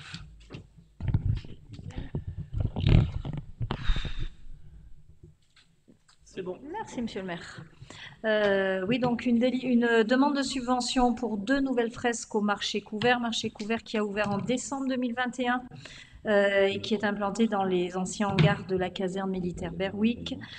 Plusieurs actions depuis l'ouverture du marché de décoration et d'aménagement intérieur ont été mises en œuvre, poste de suspension lumineuse, la superbe bâche colorée qui représente la vieille ville et qui permet de cloisonner le volume du hangar. En 2023, ont été réalisées 3 fresques en hommage à l'histoire militaire de Briançon et au début du ski alpin en France. La municipalité souhaite poursuivre cette action en commandant 2 nouvelles fresques pour terminer les travaux sur le mur du fond. 2 nouvelles fresques qui vont être réalisées par le même artiste pour compléter la déco intérieure. Les fresques sont réalisées en juin pour un montant total de 7 000 €. Il vous est proposé de solliciter une aide du département à hauteur de 70%, c'est-à-dire 4 900 € pour un autofinancement de la ville de 2 100 €. Et elles sont très belles. On remercie l'artiste peintre. Merci beaucoup. Je vais mettre cette délibération aux voix. Y a-t-il des oppositions ou des abstentions?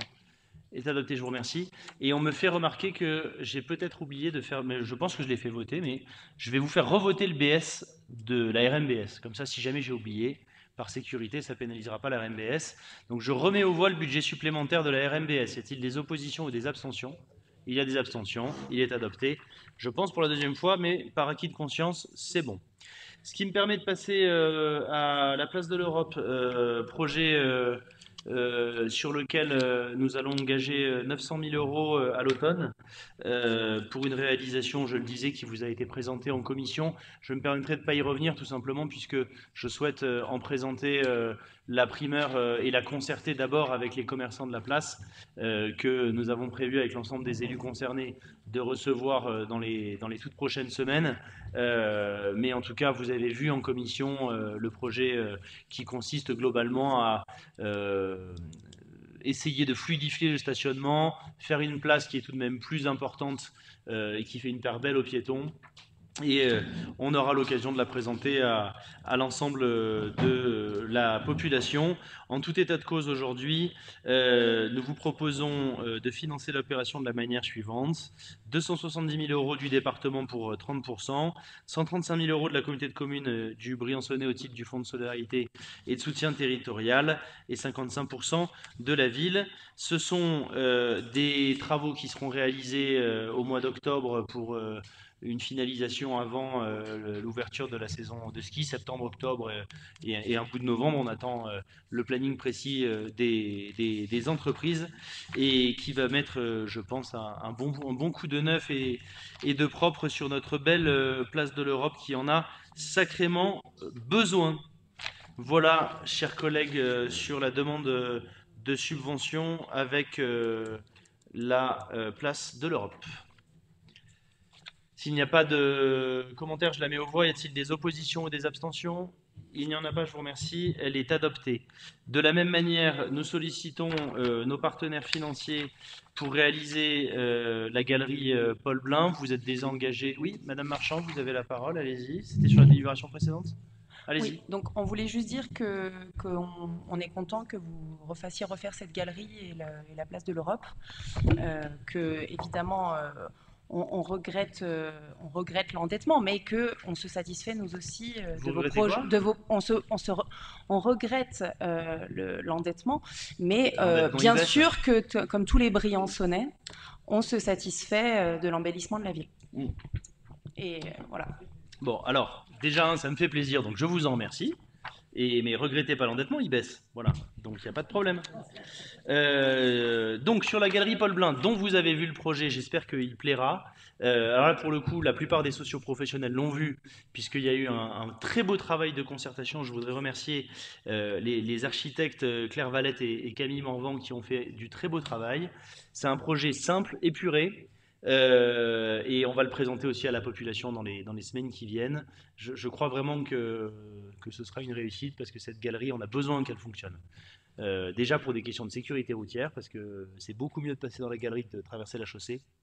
Mais en plus, parce que je pense que si on en fait quelque chose de joli, ça deviendra aussi une sorte de terrasse intérieure les jours de neige, de pluie, de froid. Et ce sera une belle réalisation. Alors en plus de ça, moi je voudrais vraiment doublement remercier les archis parce que on avait un budget assez faible pour cette opération, 130 000 euros, et ils ont réussi à nous faire quelque chose vraiment de très joli avec seulement 130 000 euros. Donc on demande seulement 39 000 euros à la CCB au titre du Fonds de soutien et de solidarité territoriale. Projets qui seront réalisés de la même manière à partir de la fin du mois de septembre. Donc dernière saison d'été avec une place de l'Europe sur laquelle on ne peut plus marcher sans se faire une entorse et une galerie qui est globalement un peu tristoune. Voilà. Travaux à l'automne et j'en suis bien heureux. Mesdames et messieurs, je mets cette demande de financement aux voix. Y a-t-il des oppositions et des abstentions? Il n'y en a pas. Je vous remercie. Elle est adoptée. Ce qui me permet de vous présenter les demandes de subvention pour le hall du ProRel. C'est Johan qui la présente? Merveilleux. Monsieur Lagier a la parole. C'est génial. Mais non, mais moi ça m'arrange, au contraire. Mais moi aussi. Merci Monsieur Lagier. Bonsoir à tous. Donc la délibération 18 porte sur une demande de financement concernant la création et la mise en place notamment de casiers à ski au niveau du parking du ProRel. Donc comme vous le voyez sur la délibération, il y aura la création d'un local d'accueil, des toilettes publiques, un vestiaire, des consignes à ski. Ça sera dans la continuité un petit peu de l'embellissement du front de neige au niveau de cette place. La maîtrise d'œuvre sera réalisée cette année sur 2024 et les travaux seront mis en place entre avril et octobre 2025, sortie de saison d'hiver. On a un coût total estimé à 900 000 euros, dont 250 000 euros à la charge de la mairie, après avoir fait les demandes de financement auprès des différents financeurs pour un montant de 650 000 euros. Merci beaucoup, Monsieur Lagier. Je me permets d'apporter quelques précisions à ce stade, puisqu'il va de soi qu'on va faire travailler maintenant des bureaux d'études et des architectes et qu'on vous présentera de la même manière en commission l'ensemble des travaux. L'idée est la suivante. Nous réaliserions quelque chose comme 200 consignes. 230 consignes à ski, 240 consignes à ski. On les installerait dans un local qui serait amené à être construit, s'il vous plaît, un petit peu sous la passerelle piétonne du ProRel, la passerelle des pistes, hein, où il y a une sorte de grand vide, une sorte de renfoncement. Donc là, on ferait un local qui serait donc accessible directement par les piétons, et on aimerait réaliser à peu près le même type de système que celui qui est en fonctionnement à Montgenèvre, pour ceux qui l'ont déjà utilisé. C'est totalement automatisé, numérique, on arrive, on paye, on badge, etc. Et l'idée est la suivante, ce serait partagé en tiers, à la fois pour les hôtels qui vont donc nous les louer, ce qui permettra d'amortir l'investissement. C'était un engagement que nous avions pris avec les hôteliers pour que, à la fois pour eux mais pour nous aussi, parce qu'on ne voulait pas voir des dizaines de clients se balader en chaussures de ski sur le haut de l'avenue René Froger. Donc l'idée c'est d'offrir aussi un vrai confort pour celles et ceux qui viennent nous visiter. Et puis l'autre tiers qui sera géré en direct par nos services pour les Briançonnais. Donc c'est une belle nouveauté. Je pense que c'est à mon avis, l'idée qu'on se fait d'un beau produit de vente du ski. Ça me permet aussi d'ajouter, vous le savez, que les chiffres en plus de fréquentation du ProRel sont excellents cette saison. Ce sont ceux qui sont le plus en hausse de toute la station. Ce qui veut dire que Briançon, ça fonctionne. Voilà. Puisque j'ai tendance à penser que s'il y a plus de monde qui prend le ProRel, c'est qu'il y a plus de monde à Briançon tout court. et c'est donc une bonne nouvelle touristique. Voilà un petit peu le projet. Je ne sais pas, Madame Marchand, si ça a répondu à vos questions. Et sinon, je vous passe la parole. Élève dissipé.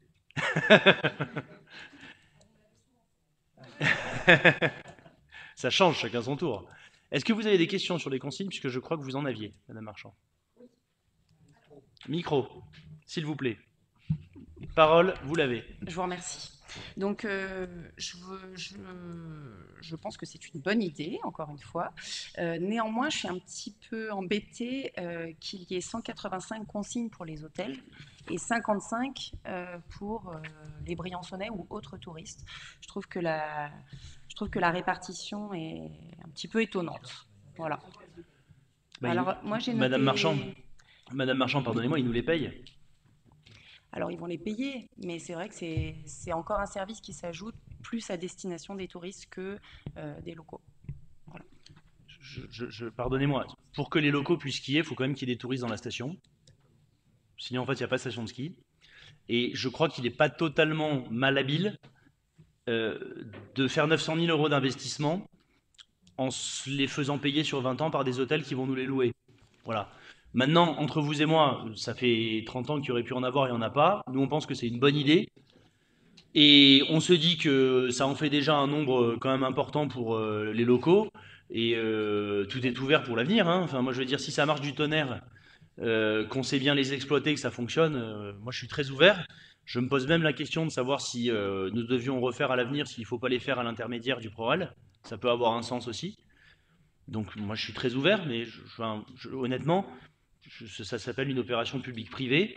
C'est accessoirement un bon niveau de gamme aussi pour nos clients, parce que moi, j'ai pas envie d'avoir des clients d'hôtel qui, globalement, ont une mauvaise expérience de notre ville. Voilà, je pense que c'est l'image de notre ville. Et que, accessoirement, pour le confort d'ailleurs de tout le monde, voir les gens profiter d'être en basket une fois qu'ils ont fini de skier, bah, je trouve que pour nos clients, c'est quand même bien. Et on est quand même dans un monde un peu compétitif, donc je crois que se mettre sur un bon standard, c'est pas mal. Voilà. Madame Soubran a demandé la parole. Il me semble que les locaux, je ne sais pas s'ils utiliseraient beaucoup les casiers à ski parce qu'ils sont quand même mobiles. Alors les mettre un jour à Briançon, aller à Chantemerle après, à Villeneuve, ça veut quand même dire quand même pas mal de maintenance. C'est un coût. Déjà, on n'est presque pas prêt à payer le stationnement dans Briançon. Donc un casier à ski pour les skis. Enfin, je ne sais pas. Personnellement, je ne suis pas sûre que je prendrais un casier à ski. Je ne sais pas s'il y en a beaucoup qui prendraient. Donc je pense que 75 casiers. En tout cas, moi, je pense que ça mérite. Locaux, là, mais bon, voilà, après, Moi, je pense que ça mérite d'être essayé. Et si on se rend compte dans 2 ans que ces casiers à ski qu'on a réservés nous en régie sont tout le temps pris, bah tant mieux. On en fera d'autres, c'est très bien. Alors, Madame Poyot, du coup, avait demandé la parole en premier. Si vous en êtes d'accord, honneur aux dames. Vous avez la parole, Madame Poyot. Merci. Non, la question qu'on se posait, c'était surtout est-ce que si d'autres commerçants du centre-ville, enfin d'autres hôtels du centre-ville ont envie de tenter l'expérience aussi pour leur clientèle, est-ce qu'ils pourront éventuellement eux aussi investir dans des casiers, parce que c'est vrai que dans le centre-ville de Briançon, il y a quand même 3-4 hôtels qui pourraient être aussi tentés d'avoir ce genre de service pour leur clientèle. Donc ça, c'était un peu la première question qu'on se posait.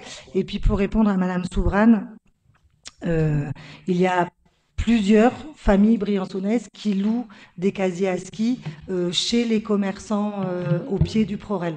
Donc là aussi, peut-être qu'ils vont s'orienter vers les casiers de la RMBS. Mais en tout cas, il y a quand même pas mal de familles briançonnaises qui vivent soit dans la vieille ville, soit dans le bas de Briançon, qui vont à pied au ProRel et qui louent ces casiers à l'année chez les commerçants. Donc ça va aussi répondre à une offre. Et des touristes qui sont en autonomie et qui prennent aussi souvent la location directement.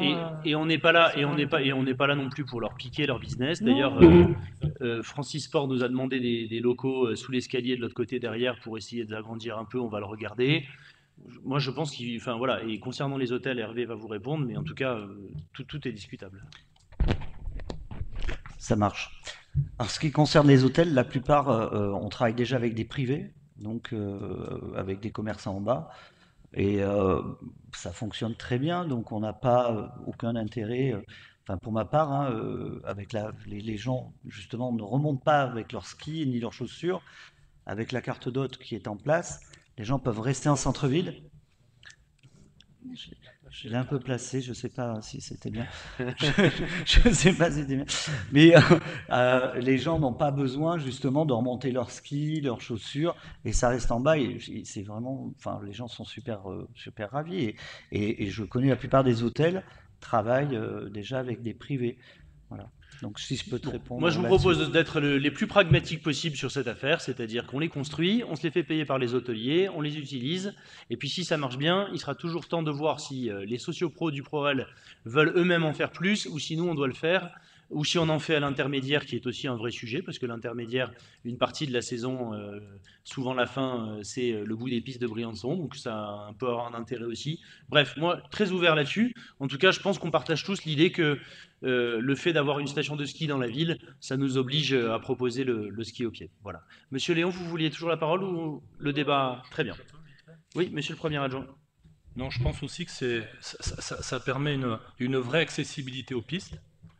Je remercie monsieur Simon de ne pas avoir fait allusion à la passerelle qui aurait pu exister et qui aurait pu nous permettre d'avoir une vraie accessibilité au quartier, au centre-ville de Briançon. Mais je pense que déjà, cet aspect de casier de consignes, c'est quelque chose qui va favoriser l'appel des skieurs sur notre station 1200. Et comme dit une phrase célèbre, c'était donc pas sa question, mais en tout cas c'était votre réponse. Voilà. Je vais donc mettre cette délibération en voie. Y a-t-il des oppositions ou des abstentions? Je vous remercie. Elle est adoptée et monsieur le premier adjoint va présenter la délibération suivante sur la chaussée. Ouais, ça marche pas. Ça marche. Ça marche. Bon, merci beaucoup, monsieur le maire. Donc la chaussée, l'avenue de la République, comme vous le savez, c'est quand même une artère qui est très utilisée par l'ensemble de nos concitoyens, le commissariat, le lycée, la sous-préfecture. Donc il y avait un projet global qui était la réfection complète des canalisations d'eau, des réverbères, d'un projet complètement global, mais qui représentait une somme plutôt conséquente, située entre 3 et 4 millions d'euros. Nous avons fait le choix pour, entre guillemets, le confort de tous nos concitoyens, des touristes, de faire uniquement cette année et à court terme, puisque ça démarrera au mois de juin, de refaire le revêtement complet de la chaussée ou avenue de la République qui part donc du pied de l'avenue jusqu'au monument aux morts. Donc il vous est demandé de bien vouloir approuver une demande de subvention pour le montant des travaux estimé à 222 201 € hors taxe. Voilà, le plan de financement vous a été joint. Je vous demanderai de bien vouloir valider cette délibération. Merci. Merci beaucoup.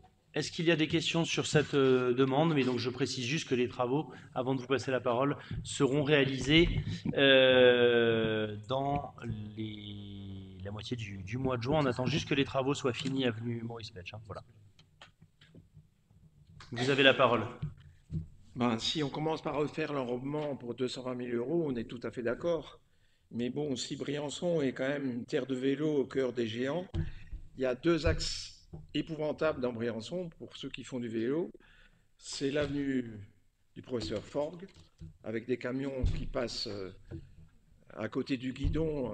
C'est des camions de 25 tonnes des fois, c'est vraiment casse-gueule, il n'y a pas d'autre mot. Il reste l'avenue de la République. Et moi, en vélo électrique, je suis capable de monter l'avenue de la République. En vélo standard, je suis trop vieux. C'est moins dangereux. Et si monsieur le maire, grâce à votre gestion qui est magnifique, puisqu'on a 6,5 millions d'excédents sur 2023, est-ce qu'on ne peut pas faire quelque chose plus vite et pas plus tard pour ces vélos qui montent sur l'avenue de la République? On avait évoqué hier, non avant-hier, la possibilité de grappiller sur le trottoir très large quand on monte à gauche. Je me suis penché sur la question, je l'ai monté et je l'ai descendu tout à l'heure. On ne pourra pas faire une piste cyclable plus tard sur ce trottoir. Il y a des endroits où c'est très large, il y a des endroits où c'est relativement étroit. On ne pourra pas faire un trottoir et pour piétons et une piste cyclable de ce côté-là, monter et descendre. Ce n'est pas possible. Ça, il faudra que les professionnels se penchent sur la question. Maintenant, un vélo. Un vélo pour descendre, s'il y a un bon revêtement, il n'y a pas de souci. C'est pour la montée. Alors, je suis d'accord avec vous quand vous dites si on peint le sol, c'est glissant pour les vélos, pour les motos. Donc ça, on ne peut pas le faire. Mais ce qu'on ne peut pas, dans l'immédiat, après avoir fait cet enrobement de 200 000 euros, si on ne peut pas mettre en pointillé déjà un espace réservé pour les vélos, sans que ce soit peint, comme on l'a fait au rond-point en face de quoi, Leclerc, c'est ça? Alors, je vous ai déjà répondu en commission, je leur ai dit en public que j'étais tout à fait ouvert là-dessus. Notre idée, pour être très honnête avec vous là-dessus, c'est qu'on voulait essayer de faire bien.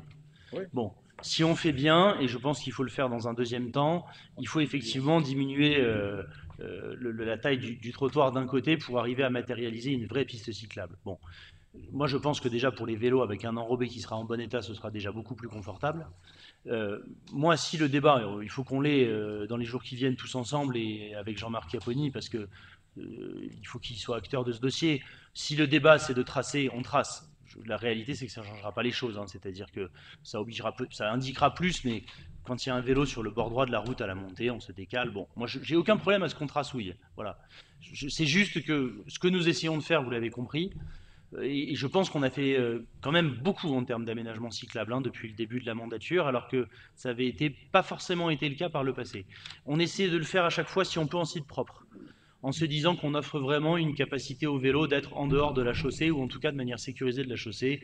C'est ce qu'on a fait à Jean Moulin, c'est ce qu'on a fait sur la voie verte de la Via Guisane, etc., etc.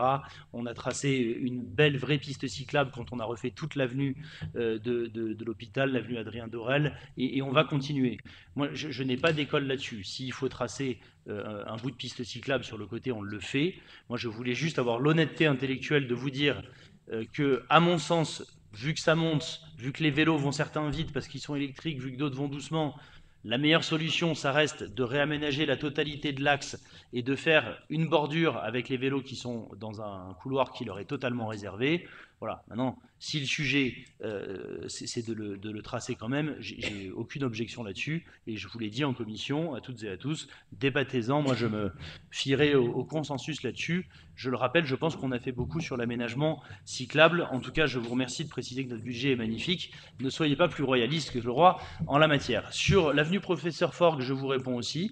Il y a dans notre PLU, depuis qu'il existe, c'est-à-dire depuis plus de 20 ans, nous sommes en train de le réviser, vous le savez, des emplacements réservés sur le bord de l'avenue Professeur Forgue, de nature à améliorer la largeur de la route. À l'époque, je pense que ça avait été pensé pour faire un trottoir et non pas une piste cyclable. C'est un sujet qui n'a jamais été mis en œuvre depuis plus d'une vingtaine d'années parce qu'il est extrêmement complexe, notamment en termes de propriété foncière, et notamment parce que pendant les 20 ou 30 années qui sont passées, on a laissé construire. Et qu'aujourd'hui, si nous voulons le faire, je pense que c'est potentiellement peut-être encore possible, mais il va falloir procéder à des expropriations, des déclarations d'utilité publique. Non mais on me pose une question, j'essaie d'y répondre de la manière la plus factuelle, parce que c'est un sujet qui n'a pas été pensé en réalité quand l'avenue Professeur Forgue a été réalisée. Donc voilà, juste pour la bonne clarté du débat. Voilà, en espérant vous avoir répondu. Madame Cordier, j'appuie, c'est ça. Oui, non, bah, moi c'était juste en aparté sur cette question, cette réflexion sur les vélos. Je suis pas anti-vélo, mais ce serait sympa que les vélos aussi respectent les voitures parce que ça devient par moments infernal. Il y a des vélos électriques, je suis vraiment surprise de la vitesse à laquelle ils vont. Tu les suis en voiture, je pense que le 30 km/h doit aussi être valable pour le vélo, que déjà les pistes cyclables qu'ils les utilisent, qu'il y a le code de la route, encore la semaine dernière, il y en a un qui a failli se le frapper, le feu est rouge mais le vélo passe, et s'ils pouvaient déjà éviter de se tenir 3 par 3 en discutant, ce serait sympa, et notamment la rue centrale, parce que les vélos remontent, et il y en a certains parents, très bien, ils sont en pro-vélo, et il y a la chariote derrière avec les enfants pour amener à l'école, et nous avec une voiture pour passer avec le vélo en face, c'est très compliqué entre la grue et les commerces, quoi, d'éviter le vélo et la chariote, voilà. Mais vive le vélo, hein, mais voilà, que chacun se respecte. Ton franc-parler m'étonnera toujours. Bon, mesdames et messieurs, je vais clore ce débat sur l'avenue de la République et mettre cette demande de subvention aux voix. Y a-t-il des oppositions ou des abstentions?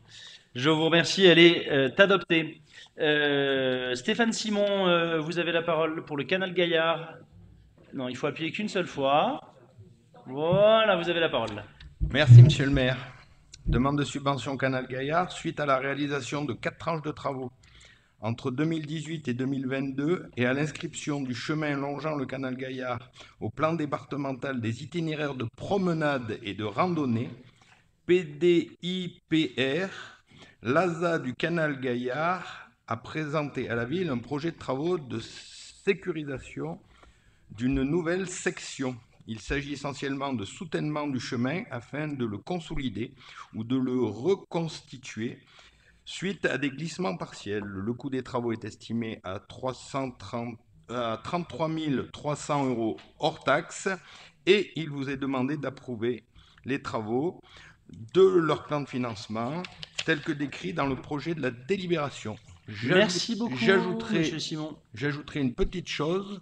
Ce chemin est un chemin piétonnier et uniquement piétonnier. Les travaux se réaliseront à partir de l'automne 2024. Vous pouvez en profiter tout l'été parce que c'est ombragé et frais. Il n'y a pas beaucoup de dénivelé, donc c'est facile. Et l'accessibilité se fait depuis le cimetière Vauban. Merci beaucoup, Madame Marchand. Vous avez la parole pour questionner durement Monsieur Simon, je l'espère. Vous avez la parole. Non, je voulais juste saluer ce que fait l'association depuis des années parce que c'est vraiment bien, donc, et que vous subventionnez, je trouve ça très bien aussi. Tout simplement, petite question, est-ce qu'il est possible d'arrêter de mettre des tuyaux? Parce qu'il est magnifique, effectivement, ce canal. Et je sais que ça demande plus de travail de laisser le canal ouvert, mais c'est vrai que c'est un peu dommage quand on met des tuyaux. Voilà. Vous avez la parole pour lui répondre, Monsieur Simon. Alors, effectivement, l'embusement, c'est pas le mieux par rapport au côté environnemental. En revanche, quand vous avez des maisons en dessous et qui sont inondées et re-inondées, on n'a pas trouvé de meilleure solution. Donc, ça veut dire que ce canal, le problème, c'est que toute la route de Grenoble, en dessous, il y a des maisons et des habitations. Et quand vous avez de l'eau, vous ne payez pas, hein, parce qu'elle arrive gratuitement dans la cave, mais que vous avez des dégâts des eaux, toutes les années, eh ben vous dites, là, on va peut-être mettre un bout de tuyau. Madame Marchand pour répondre. Monsieur Simon, vous louez toujours le travail des anciens, mais je suis bien sûre que les anciens, ils trouvaient des solutions pour pas qu'il y ait d'inondation, avant qu'il y ait des tuyaux en plastique qui existent. Il n'y a pas de maison. Il y a moins de construction. Et on a les photos, on a les preuves. Merci beaucoup. Je mets cette délibération aux voix. Y a-t-il des oppositions ou des abstentions? Je vous remercie. Elle est adoptée. La parole est à René Michel pour nous parler police municipale. Vous avez la parole. Non mais arrêtez d'appuyer tout le temps là. Voilà, pas possible. Merci, monsieur le maire. Les agents des forces de l'ordre de l'État sont désormais équipés, en grande majorité, de pistolets semi-automatiques 9 mm, plus légers et plus sûrs. Les agents de police municipale ont demandé de bénéficier également de cet armement dans une logique de sécurisation et de formation. Ils ont également formulé le souhait d'être équipés de caméras piétons afin de compléter leur équipement et d'objectiver d'éventuelles réclamations. Le montant total de cette acquisition est estimé à 6 700 € hors taxe. Merci d'autoriser, monsieur le maire, à solliciter les subventions les plus élevées. Merci beaucoup. Est-ce que ça appelle à des questions, des commentaires? Sinon, je le mets au voie. Y a-t-il des oppositions? Il y a 4 oppositions. Je vous remercie. Pas d'abstention. 5 avec Madame Dardenne. Pas d'abstention. Merci. La police municipale sera bien armée et ce sera bien grâce à cette majorité. Merci beaucoup, la délibération est adoptée. Je me permets de vous représenter une modification du plan de financement sur l'étude du Fort des Têtes. On en a parlé longuement au dernier conseil municipal, je n'y reviens pas. Je vous reprécise juste que le plan de financement change, puisque la Banque des Territoires, que je remercie, s'est proposée d'elle-même d'en financer 50%. Donc du coup, nous modifions le plan de financement pour demander moins à la région. Voilà, tout simplement, sinon rien n'a changé. Et la commission d'appel d'offres sera amenée à se réunir dans les jours qui viennent pour attribuer à une équipe l'étude qui démarrera Rapidement, voilà, mesdames et messieurs, je mets cette délibération en voix. Y a-t-il des oppositions ou des abstentions? Elle est adoptée. La parole est à Éric Pétieux. Merci, monsieur le maire. Il s'agit là d'une convention de mise à disposition au profit de la société Jungle Park. Le site ludique pour enfants du parc de la Chappe est utilisé depuis 2004 par la société Jungle Park, qui a pour vocation la pratique de parcours acrobatiques dans les arbres. La précédente convention liant la ville à la société Jungle Park étant arrivée à son terme, et compte tenu que les activités proposées dans l'enceinte du parc Aventure donnent entière satisfaction, aussi bien aux utilisateurs qu'à la ville de Briançon. Il est nécessaire de délibérer ce soir pour une nouvelle convention qu'il vous est demandé d'approuver pour une durée de 8 ans avec une redevance d'occupation du domaine public de 5% du chiffre d'affaires hors taxe. Merci. Merci beaucoup. S'il n'y a pas de questions, je mets cette délibération en voix. Y a-t-il des oppositions ou des abstentions? Je vous remercie. Elle est adoptée. La parole est à Stéphane Simon pour nous parler jardins familiaux. Merci, monsieur le maire. Les jardins familiaux des Salettes, convention d'occupation et d'usage au profit de l'association de gestion. Face à l'engouement autour des jardins familiaux de Cergigné, la municipalité a recherché un terrain susceptible de proposer de nouvelles parcelles aux Briançonnais, désireux de cultiver leur jardin potager. Un terrain communal de 1600 mètres carrés situé dans le quartier des Salettes, sous le chemin des Fontaines, présentait des caractéristiques attendues. Il ne manquait qu'un accès à l'eau, ce qui a été résolu par la pose d'une canalisation par les services techniques depuis la fontaine du Bon Repos. Les services techniques ont terrassé et clôturé le terrain, posé des cuves et bientôt un chalet. Entre 30 et 40 parcelles pourront être aménagées.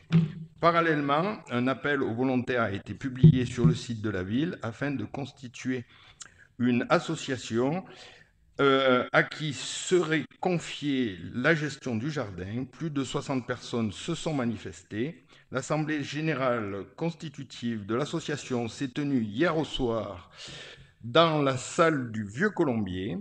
Cette dernière sera chargée d'attribuer les parcelles et de veiller à la bonne exploitation des jardins. Aussi, il vous est demandé d'approuver la convention ci-jointe avec cette nouvelle association. J'en profite pour remercier les services techniques, notamment les services de voirie, des espaces verts et les plombiers, entre autres. Merci beaucoup. Je vais mettre cette délibération en voix. Y a-t-il des oppositions ou des abstentions? Je vous remercie.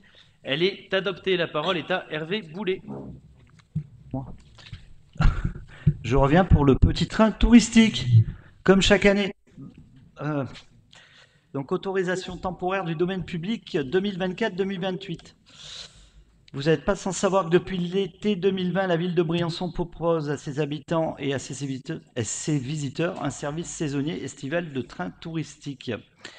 La ville souhaite faire désormais appel à un prestataire privé pour ce service moyennant la passation d'une convention d'occupation du domaine public pour l'exploitation du petit train routier touristique. Après appel à la candidature, la société Résalp Serre Chevalier Bus a été retenue. Je tiens à attirer l'attention que pour des raisons techniques, le petit train ne sera pas en fonction cet été. Il sera donc de retour dès l'été 2025 avec un petit train neuf pour le plus grand bonheur des Briançonnais et de nos visiteurs. C'est très clair et on va faire des économies en plus sur ce dossier. Donc c'est très bien. Oui. Merci beaucoup. Je vais mettre cette délibération. Non, une question de Monsieur Léon. Je vous en prie, vous avez la parole. Ah, ça nous fend le cœur, hein, vous en doutez bien, pas avoir ce petit train cette année. Donc voilà, on tenait à le dire. Bon, pas de petit train, monsieur Léon, cette année. Bon, on verra pour l'année prochaine.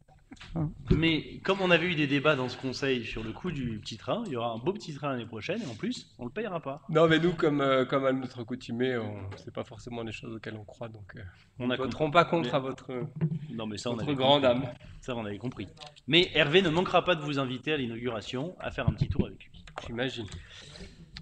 Voilà.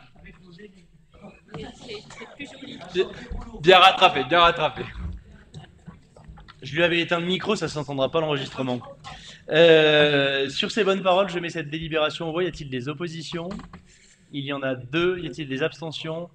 Il n'y en a pas. La délibération est adoptée. La parole est désormais à qui du coup? À Monsieur Lagier.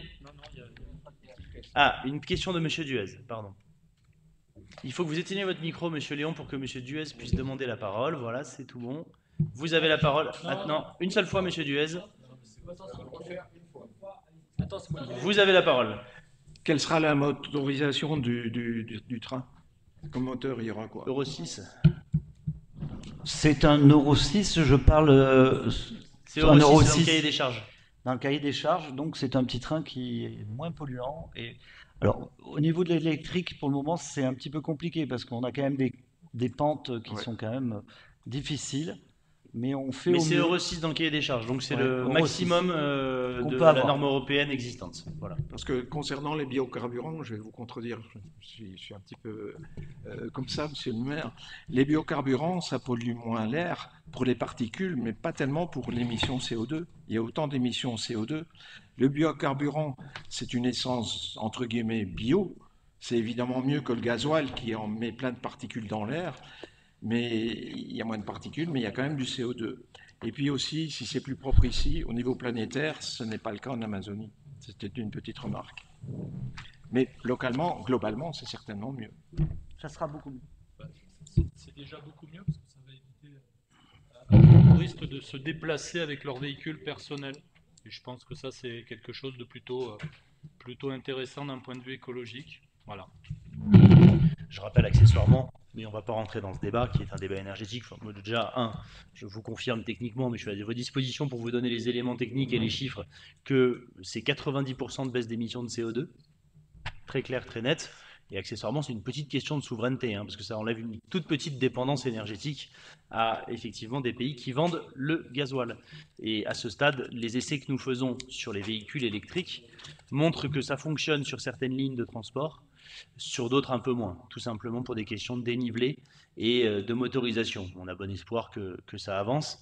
Après, le problème, c'est que moi, si vous voulez, j'ai toujours du mal à avoir un débat. Quand on enlève le gasoil, on passe au biocarburant, on me dit le biocarburant, ça pollue quand même. Après, quand je dis on passe à l'électrique, on me dit mais les batteries, ça pollue quand même. Et puis après, quand je dis mais l'électricité, c'est quand même bien, c'est décarboné, on me dit mais je suis contre les centrales nucléaires. Bon, j'ai un moment un peu compliqué. Donc moi, je vous confirme que je suis pour la décarbonation de l'économie et que, accessoirement, notre pays a des résultats en la matière qui font que les baisses d'émissions de CO2 n'ont jamais été aussi importantes. On peut quand même au moins le noter, même si chacun aura son opinion sur la question et c'est bien normal. Allez, je close débat qui nous dépasse largement et je mets la délibération, elle a été votée. Du coup, je passe la parole cette fois-ci à Johan Lagier. Concernant la délibération 26, je pense qu'on a fait le tour tout à l'heure au moment d'échange concernant la répartition du nombre total de casiers entre les différents hôtels et la partie publique. Sur la délibération, vous voyez un petit peu les retombées financières que la mairie souhaite, c'est la durée sur laquelle elle le souhaite concernant cet investissement. Donc je pense que nous avons fait le tour de l'ensemble de cette délib. Merci, très clair, c'est donc la convention de fonctionnement. Je vais donc la mettre aux voix. Y a-t-il des oppositions ou des abstentions? S'il n'y en a pas, je remercie. Elle est adoptée. La parole est donc à Christian Ferru pour 4 délibérations ressources humaines.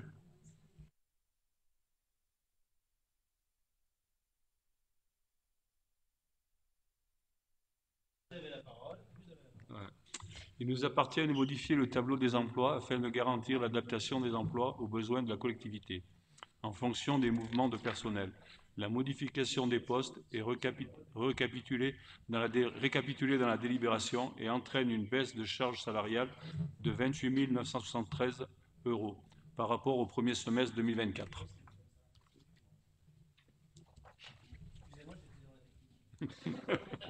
Mais du coup, moi, je suis totalement d'accord avec la présentation de votre délibération, Monsieur Ferru. Et donc, du coup, je la mets aux voix. S'il n'y a pas d'opposition ni d'abstention, elle est même adoptée. Vous avez à nouveau la parole.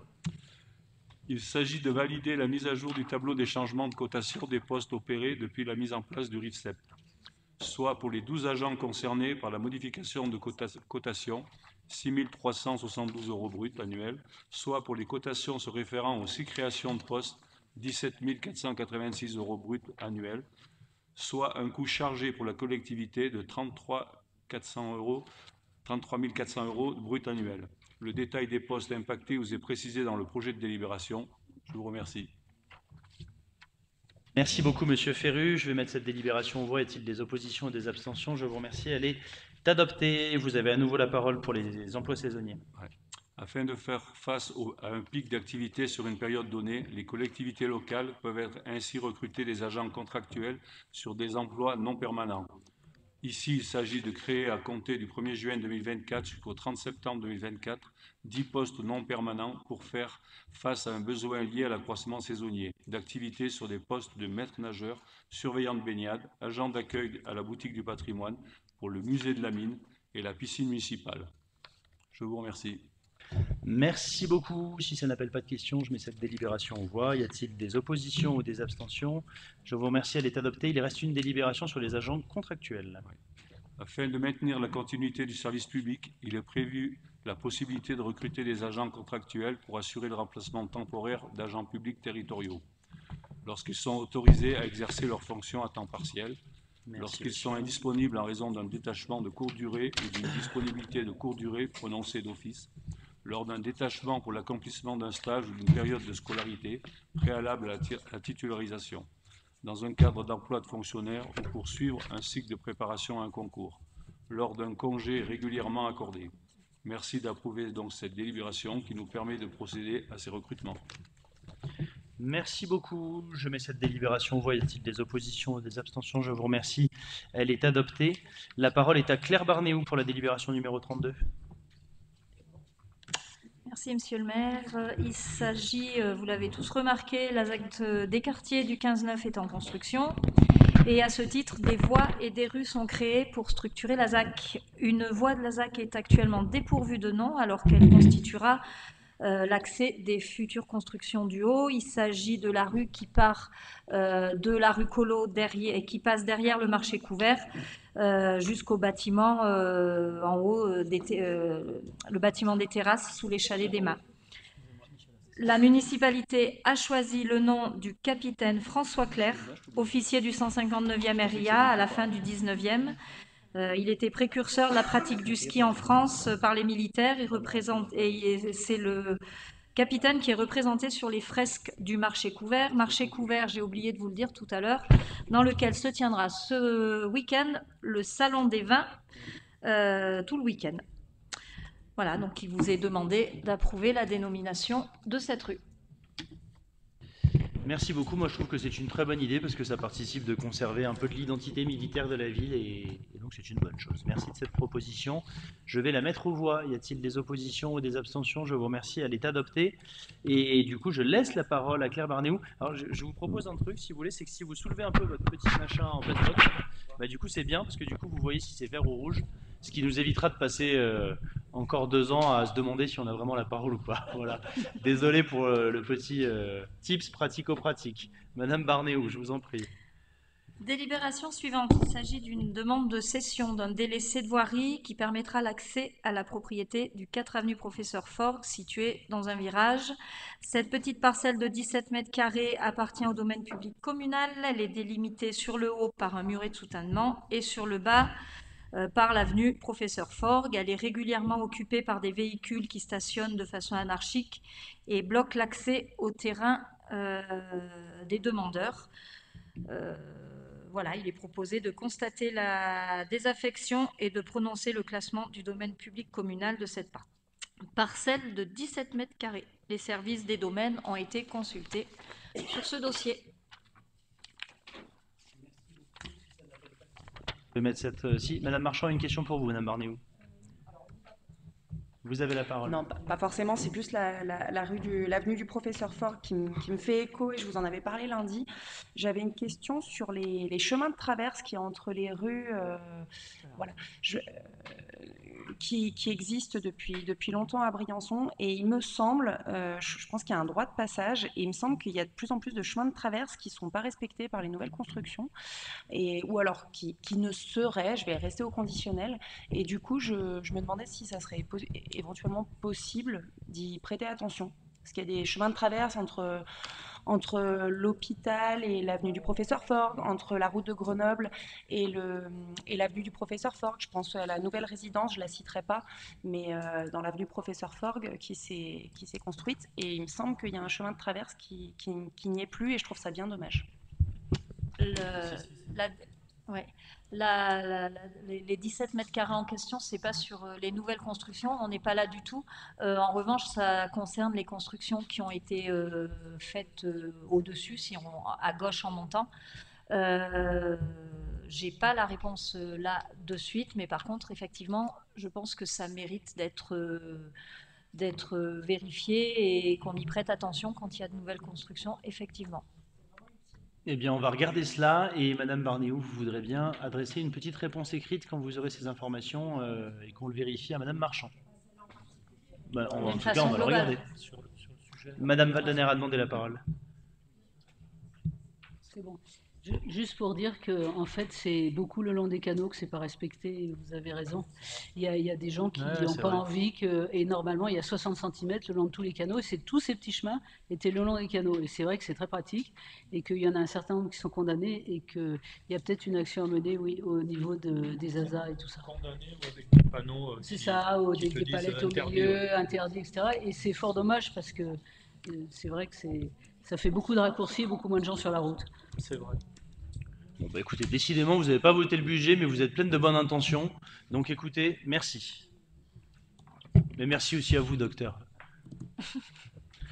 Ce qui me permet tout de même de mettre la délibération aux voix. Y a-t-il des oppositions ou des abstentions? Elle est adoptée, je vous remercie. Madame Barnéou, vous avez à nouveau la parole. On est toujours dans les régularisations. Il s'agit d'un ouvrage extérieur, cette fois construit sur le domaine public communal à Fontenil. C'est une emprise de 23 mètres carrés qui est constituée d'un escalier extérieur, des piliers qui soutiennent un balcon et une dalle en béton en rez-de-chaussée. L'empiètement sur le domaine public est ancien puisque sur des photos de 2012, elle apparaît déjà largement. Le service des domaines a été consulté au sujet de ce projet de cession. Il n'y a pas de difficulté de voirie causée par cet empiètement. Il vous est donc proposé de régulariser cet empiètement ancien sur le domaine public communal au prix de 3 000 € les 23 mètres carrés. Le demandeur prend à sa charge les frais de géomètre et de notaire. Merci beaucoup. Je mets cette délibération aux voix. Y a-t-il des oppositions ou des abstentions? Je vous remercie. Elle est adoptée. Et vous avez la parole pour une dernière délibération. Dernière délibération d'urbanisme. Il s'agit d'un échange de terrain chemin des Clapières. C'est à Saint-Blaise. Il convient de régulariser le dévoiement d'un chemin communal qui existe de fait depuis de nombreuses années. Il s'agit de déclasser 330 mètres carrés de domaine public communal qui correspondent à l'ancien tracé du chemin communal et en contrepartie de classer dans le domaine public communal les 160 mètres carrés du nouveau tracé. Les domaines ont également été consultés. Cet échange de terrain permet à la ville de régulariser le dévoiement de chemin et de soustraire la ville de toute responsabilité sur l'ancien tracé.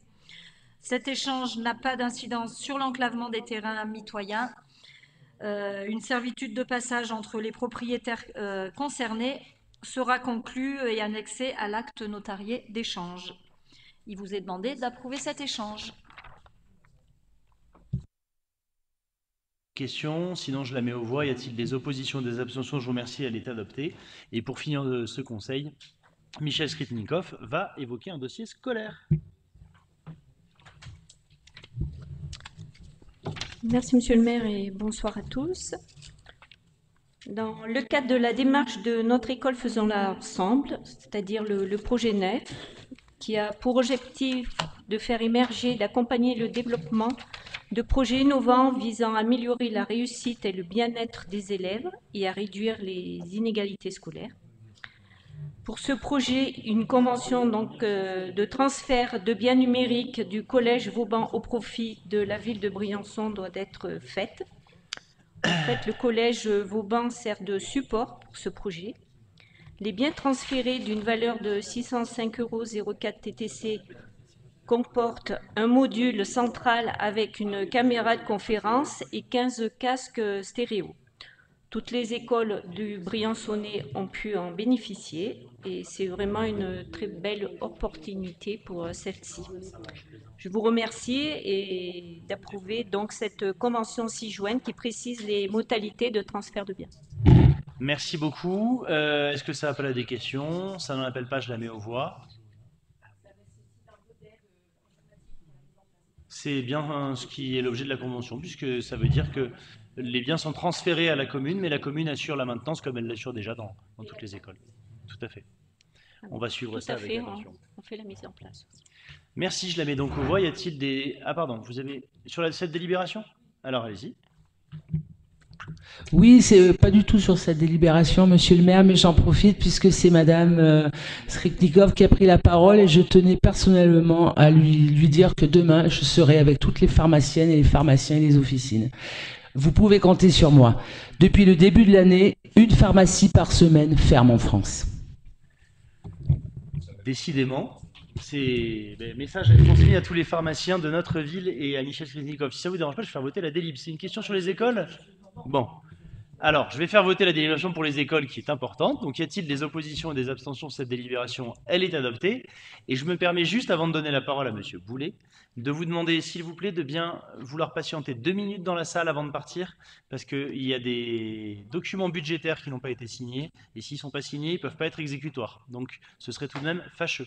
Merci beaucoup. La parole est à Hervé Boulet. Moi, je voulais juste revenir quand même à la fête des mères, où on a quand même vécu quelque chose d'assez sympa. Et je voulais remercier surtout la ludothèque de Briançon et les services techniques pour le dimanche avec ce qu'ils ont pu donner le bonheur aux enfants, les services des sports aussi. Et puis, je voulais remercier mes Coco Girls qui étaient avec moi ce dimanche après-midi pour aller distribuer à nos aînés plus de 220 roses dans nos EHPAD. Et on a vécu quand même une très belle journée où on était quand même rempli d'émotions, tous ensemble. Voilà.